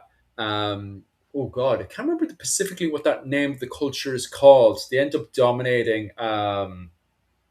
Oh God, the spelling of everything is in my head, but the actual area now popped over my head. You can tell India is not my field of expertise, that's for sure. But there is another more native group in the southern part of India. Then you have the northwest of India, where you have that constant movement of nomadic tribes going into that area. And it's also where you see the Hindus. The culture we know today, identify as India today, actually comes from the northwest of India, the Hindu culture. So the Hindu culture dominates up in the north west of the area, but the area is also very much dominated by continuous waves of nomadic tribes. Where is Rachel gone? I don't know where Rachel's gone. She's disappeared into the darkness. She hasn't given me a message yet, so could be just a drop on the internet. I'll finish up with some more questions there. I think Rachel's lost connection. Yeah, could have been. Could be just a sudden drop in the internet or something on her side. I'll start to finish up here now in the next 5 minutes or so until maybe Rachel will reappear. I don't know, but we'll start finishing up here. If you guys got any questions to do with the medieval period, definitely send a text there below. And me at the gym. Hi, the joys of it. Optics ready to burn me. Last few minutes of your podcast. Yeah, that's the joys. Oh, there she is. Okay. Rachel's back. My phone died. Yeah, Oh, my the phone joys. died a hard, horrible death. Yes, it did. Mhm. Okay, let me fix this now. Did the Irish have bathhouses? The Irish do have bathhouses with the coming of the Vikings. So once the Vikings come in, they start to bring in their types of bathhouses. The Irish before that are using saunas. So we have tons and tons of evidence from the Bronze Age upwards that the Irish would go build their own sauna house and they would just sweat out a lot of the dirt and stuff. And then afterwards, they would just give themselves a full wipe down. So before that, they would have sauna houses, and that's how they cleaned themselves during the. Also, they would have dipped in the water and stuff as well because the water wasn't as manky as it was back in the day. So they would have done plunging as well. There may be arguments and debates over plunging, going into icy cold water and stuff, but we have those existed. They still exist today, which is the saunas, the sweat saunas that they had. So for a good chunk of the early medieval period, and even up to the late medieval period, you still have those kind of sauna sweat houses that the Irish are using. But then once the Vikings go in there, it's then at that point onwards that they start to have more bathhouses that come in from Scandinavia. And then coming in with the Normans and the English, you start getting more of the European style of bathhouses and stuff in the likes of Dublin, Cork, Waterford, Limerick. But on saying that, it doesn't mean that they stopped using saunas. Saunas are nice. I like a good sauna. Do you know? Yeah, saunas. Like the ancient, actually in the ancient world, like the Greeks and the Romans, their style of bathing, they didn't use soap on their bodies. They would actually, sweat it out in the columbarium, and they would actually take a strigil, olive oil and a strigil, and they would actually scrape away the sweat and the dirt and the built up the dead skin cells using this strigil. So you don't really necessarily. This is why I keep telling people you don't necessarily need soap to get clean and to stay clean. In fact, one of the some of you have heard me talk about cosmetica obscura before. There are two ladies, two twin sisters, who are recreating historical toiletries and cosmetic products using original historical recipes. And one of the things that they actually experimented with the ancient Roman, ancient Greek style of bathing for like several weeks, living history for the win. And she actually used just the olive oil Mm, and the strigil on her skin. And she said by the mm, end of mm, the mm. experiment, her skin was so soft and it was so clean, Jesus. and so Mm. moisturized. She said it felt great, actually, to not be Oh constantly wow. stripping away your skin's natural oils, beyond Mm, what should be removed. And the olive oil is actually good at picking up all the dirt and the dead skin cells and carrying it away with them. So for those of you who don't mm. want to, immerse you to take a shower or apply water to your body, no problem. Olive oil and a strigil, and you're good to go. Happy days. And just to answer Jim's question there before we start finishing up, yeah, you're right. Actually, in Ireland, if you were to get your head shaved, it is a massive punishment because it's a huge, what was it called? Undermining a person's status inside of medieval Ireland, all the way from the early medieval up to the late medieval period of shaving. In the High Middle Ages, like shaving your beard isn't so much of a punishment just because all the Europeans are doing it. So you do see even Gaelic chieftains shaving their beard in the High Middle Ages. But as me and Rachel were looking at in the 15th century, those even in Anglo-Irish society, those beards are back, and They it's are. seen as a massive part of your manliness because of the fact that cattle raiding was a huge part of Irish society. So therefore, having a big manly beard was a part of that as well. Like that's the whole point of the statutes of Kilkenny was the Yeah. fact that you did have Anglo-Irish lords kicking about Ireland with big, strong beards. Yep. So the punishment was, especially in the early medieval period and the late medieval period, was to have all your body hair shaved because that was the lowest point in society. It was a huge undermining of a person's status. I'm not sure about the late medieval period, but definitely in the early medieval period, you were then sold into slavery. You were a slave. Like if like and you must have really messed up society to be able to be turned into a slave Right. as a punishment. Like that's probably worse than excommunication because most of the time you will hear of lads being excommunicated from the community, so that's it, they're just kicked out of the community, which is one of the worst crime, stuff that you could commit, to be kicked out of your clan because then you don't have protection, and then you're up to like cattle raiders, kerns can then just as they're wandering around the countryside, they can just go up and kill you, and there's no because you always have a little sadist in the group that's like, oh, well, I can kill him and get away with it, and that's what they do. Right. They can go up now and just chop you up, and there's no punishment because there's no clan to go over and what's it called, defend you because you've been kicked out of your clan. So that's what happens most of the time is people are exiled. But if you're going from a good status within the clan and then you're being turned into a slave within your own clan, like this is your own clan doing this, turning you into a slave, then you must have really messed up. Like just imagine your own father's turning around to you and saying, "Son, because you were so bold, we're turning you into a slave." Like just think about that. Like, what the hell did you do? Do you know? I Uh, think there's some teenagers these days who could maybe benefit from that. At yeah. least, at least like a temporary Mm. experience. You know what I mean? To really put things in perspective and maybe convince them that behaving well and conforming to society's norms is the better choice. Yeah. I'm not sure. Like, I assume that I don't know if eyebrows were ever shaved. To be honest with you, beard in Ireland, hair was a huge part of the status, especially in early medieval period, because of the fact that you're talking about a group of people that would have groomed themselves. So if you have a beard and you have hair, you would have also looked like you were well groomed. Like this isn't a bunch of savages with, I know you guys probably have an idea of a Celtic savage with, leaves and stuff in his hair. But that, no, no, no, no, no, no, no, Shirley Bob. with leaves with leaves in his Yeah. hair You hear all and this weird dreads, stuff going. of Yeah. course, dreadlocks. Well, dreadlocks because dreadlock he controversial. because he never combs his hair, right? And Yeah. it's just Oh filled well. with mud. Yeah, of course. Gotcha. Yeah, Understand. the mud one is the dreadlocks is controversial because of the fact that we do actually have an effigy of a Welsh Viking who actually has his hair dreaded. But that's down. That could be a Mediterranean influence, but that there's a huge argument about that. Well, wait, what era?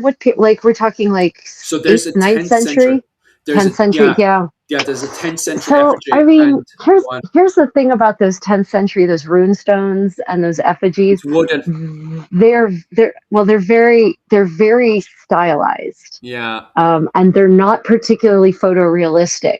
So Mm, I would hesitate to use that as yeah. an example of people had dreadlocks. Yeah. You see, it is I controversial. Yeah, Mm, I would rather, like, if we had this is Ireland, there could be mm, bog bodies, right? If we yeah. had bog bodies whose hair was, showed intentional dreading, Mm, then I'd be inclined to believe that. But when you're yeah. talking about those that first millennium art, it can sometimes be hard to see what is happening at all in Mm, that in those depictions, let alone to walk away with a confident belief that dreadlocks were absolutely a thing they did. mm. I would lean towards it might show it, but it also might not. Yeah. This is the problem, though, with that whole the Celtic image that people have is that people think, oh, well, these people are close to nature, so they must have leaves in their hair, and it's like, Right. but these people were high status within a society that romanticized the Roman Empire. Like in 550, when what was it called? You have this clan society starting to emerge into a golden age of Ireland is that they're very much romanticizing the Roman Empire. That's why they build Clonmacnoise.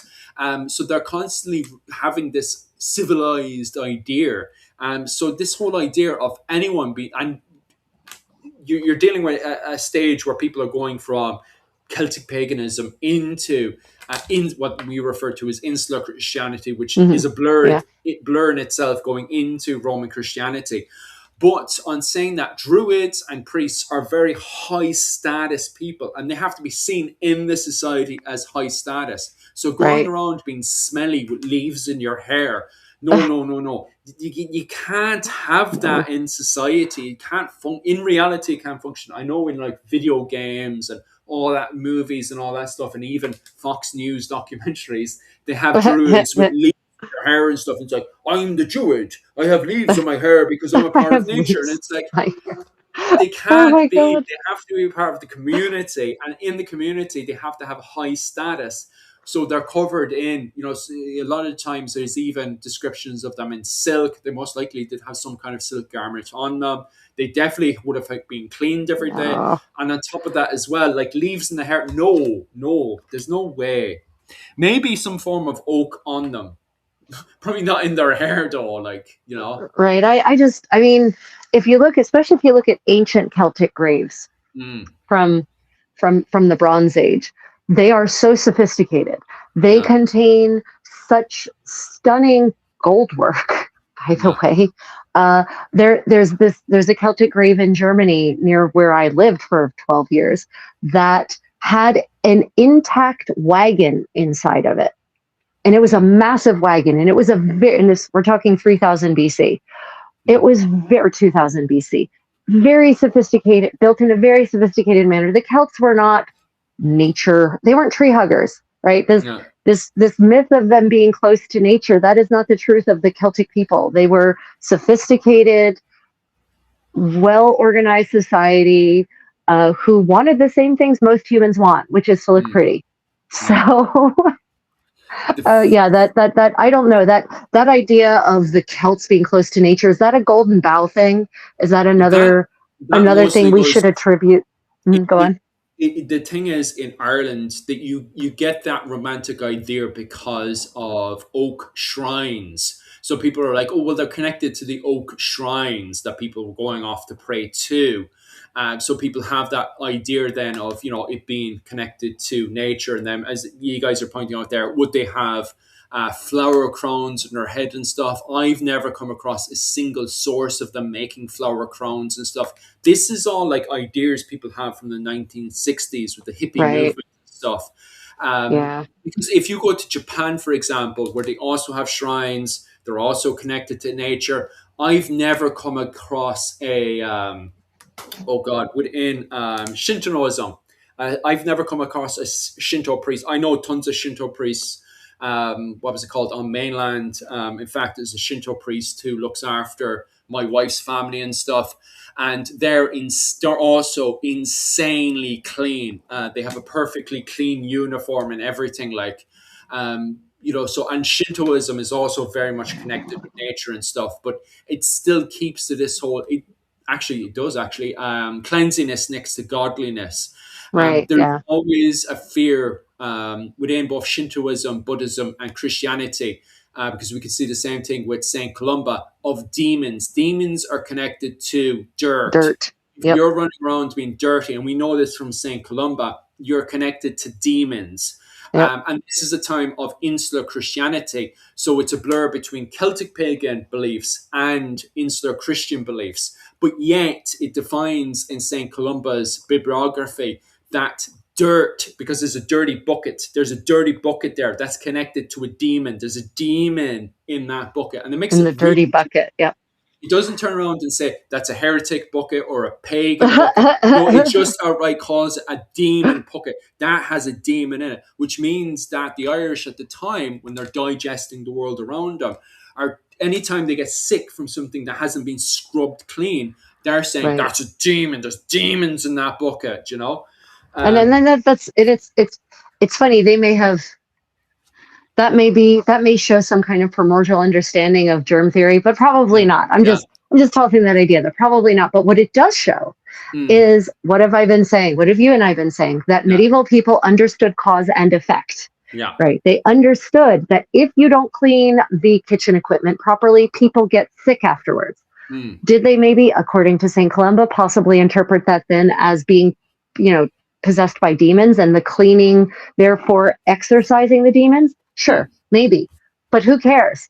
At mm, the end effect, medieval people wanted not just themselves, but their things to be clean because they recognized that unclean things made you sick for mm. whatever reason, right? Mm.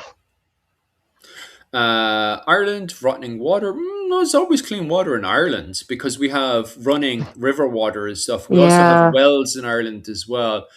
So in Ireland, to clean the water, you can boil it. There's a lot of boiling going on as well. And most famously, and this is something I always need to correct, is what was it called? Oh my, brewing the water when the water is being brewed. There's this idea that when the water is brewed, it gets turned into alcohol, and everyone's walking around drunk all the time. No, it is brewed to a level where it's safe to drink, not to become alcohol. So when people are looking at these sources and they see the Irish brewing the water, people then assume, well, the Irish are drunk all the time. No, no, no, no, no. no, And this no, this is one of the problems when it comes down to the Irish. The stereotype of the Irish always being drunk is sources like this. No, when you have members, and it was actually members of the clergy that used to do this, used to brew the water clean. So not only do you have clean, because this is before the modern era where we decided it would be a wonderful idea to put nuclear waste in our water. right? What was it called? So modern day water in Ireland, do not drink from the river because it has nuclear Mm-mm. waste on it because of spillages after World War II. So do not drink running water today in Ireland. It has nuclear waste in it. But back in the medieval period, you could go up to a river that was rushing down from a hillside and drink the water because the Yeah, stones would make it clean, right? On top of that, is unless there was a dead animal, that's why you always had people that would run up and down the river to make sure there's nothing dead in it beforehand, right? And also no one urinating. What was it called? So make sure you always have yeah. somebody running up. But they knew these things. They knew to run They knew up and these down the things. water Yeah. before drinking out of it, and also wells. So they also would build wells as well, where they would have fresh drinking water from it. And then finally, they would brew the water clean, not to turn. Well, sometimes if they wanted fun, they would brew it into alcohol. We have obviously endless amount of Well, examples. so you don't brew alcohol, you distill alcohol. Yeah. So distillation doesn't really distillation for centuries is a secret held by the Arabs because they Mm. invented it. And then, well, they didn't invent it. I guess there's evidence that we were distilling things in ancient Babylon. But anyway, it's a secret held in the Middle East for centuries. It eventually makes its way into Europe, but it's used for alchemy. It is Mm. not used to produce vast amounts of distilled spirits for drinking. Mm. Spirits, as they were called, were used in alchemical procedures, right? The quest for this philosopher's stone that will Well, turn, anything into gold. You don't really get distillation until well, like the very end of the 15th century, well. Yeah, yeah, yeah. There you go. There's actually right? a But source in Ireland. Yeah, go on. but it's not common, and it's Yeah, that's true. expensive. It's Mm. very expensive. We're not talking about gin mills like we have in the 18th century where everyone is hooked on gin Yeah. and worse. We're not Mm. at that time yet. We are not at the drunk Europe time. Mm. That's the 18th century. That's when Mm. that really starts happening.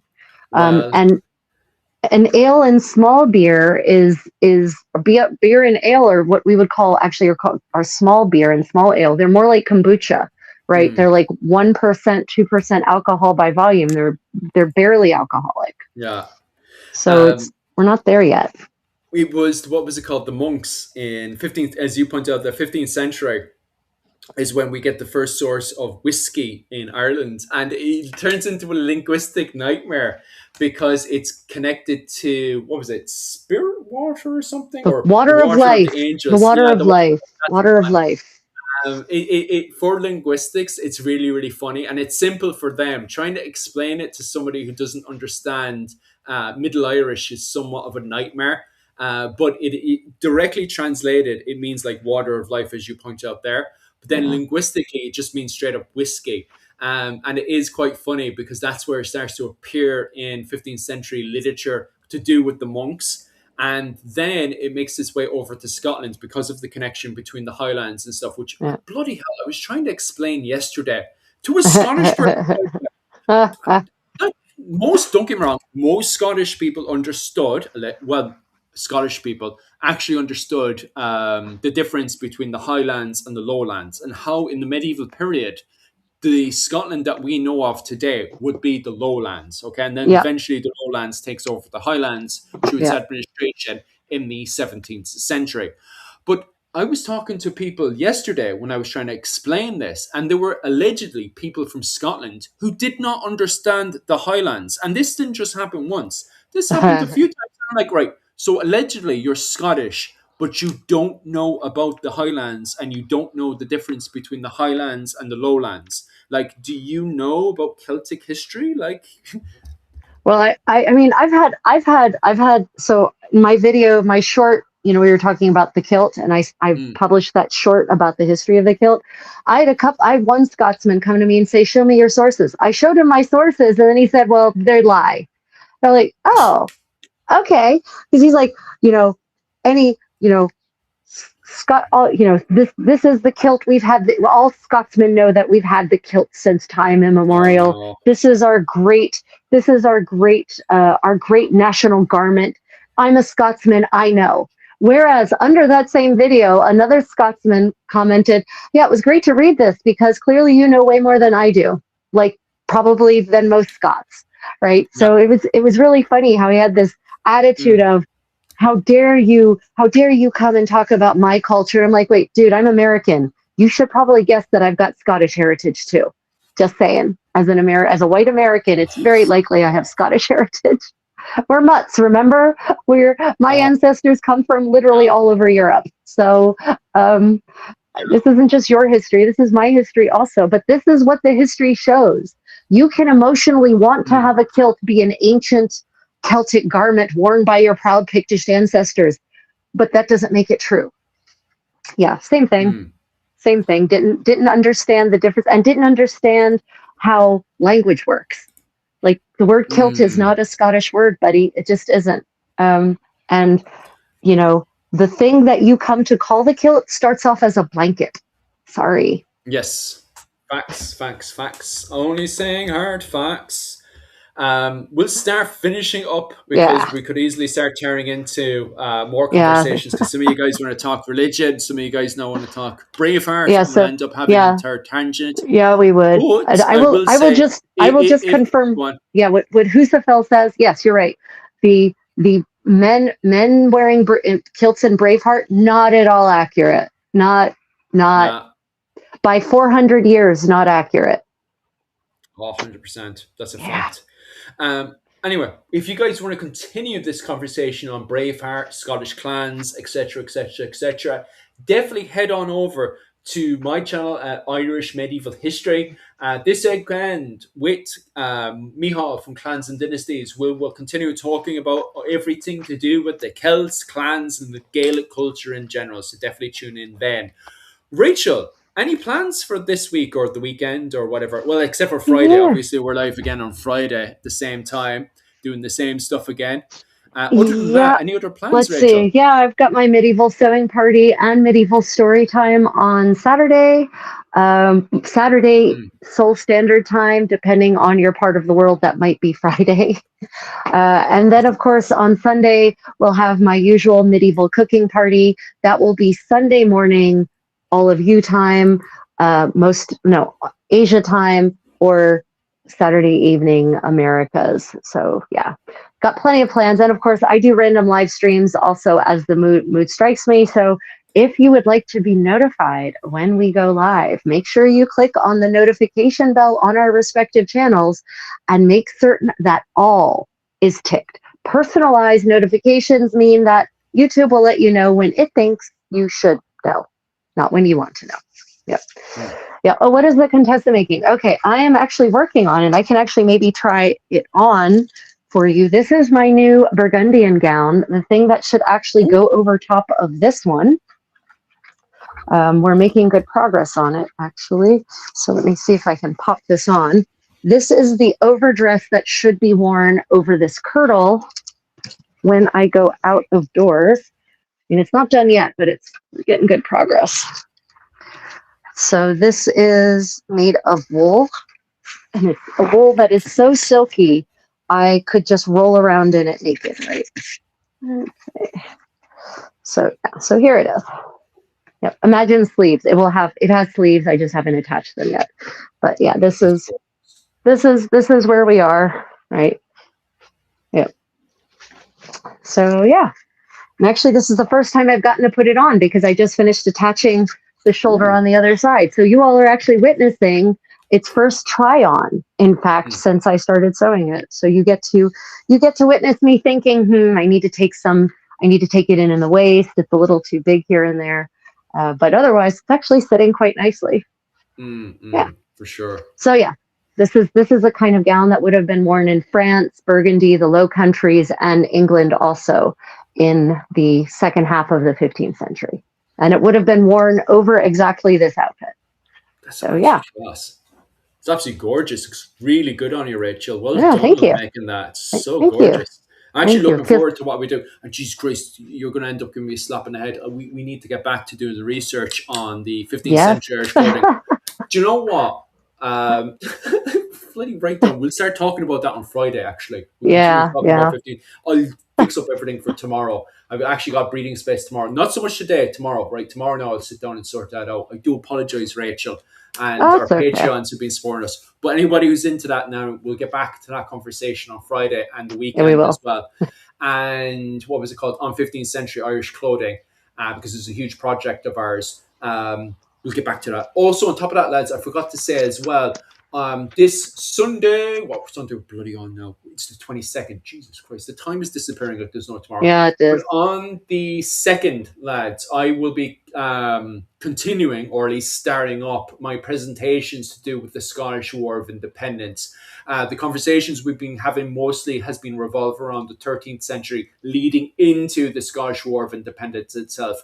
But the classes on the Scottish War of Independence will be starting on the 2nd of next month. Okay, guys? So if you're interested in the Scottish War of Independence, now is the time to definitely head on over to my Patreon at Irish Medieval History and sign up there, or just have an old nosy check up on how you can support the channel. I prefer using Patreon because I don't have to worry about being cut off for copyright reasons. I can just literally, quite literally, just do whatever I want over on Patreon. So I prefer using Patreon over YouTube. Other than that, Yeah. guys, thank you so much for all the support you've been giving me recently. It means so much to myself and Rachel. And we didn't get to, because of the way that this live stream is working right now, we didn't see all the donations pop up. So I do apologize to anyone that had given us donations and we didn't answer any question or anything. Definitely Yeah. get back to us if we didn't. You can always you can always message me, give an old message to me over on Instagram at Irish Medieval History. So if there's anything else you want to ask me, head on over there and give me an old follow while you're at it. Yeah. So there were a Don't think couple of there's anything else we questions. need to talk about. Gone. There are a couple of final questions because they asked me to try it on.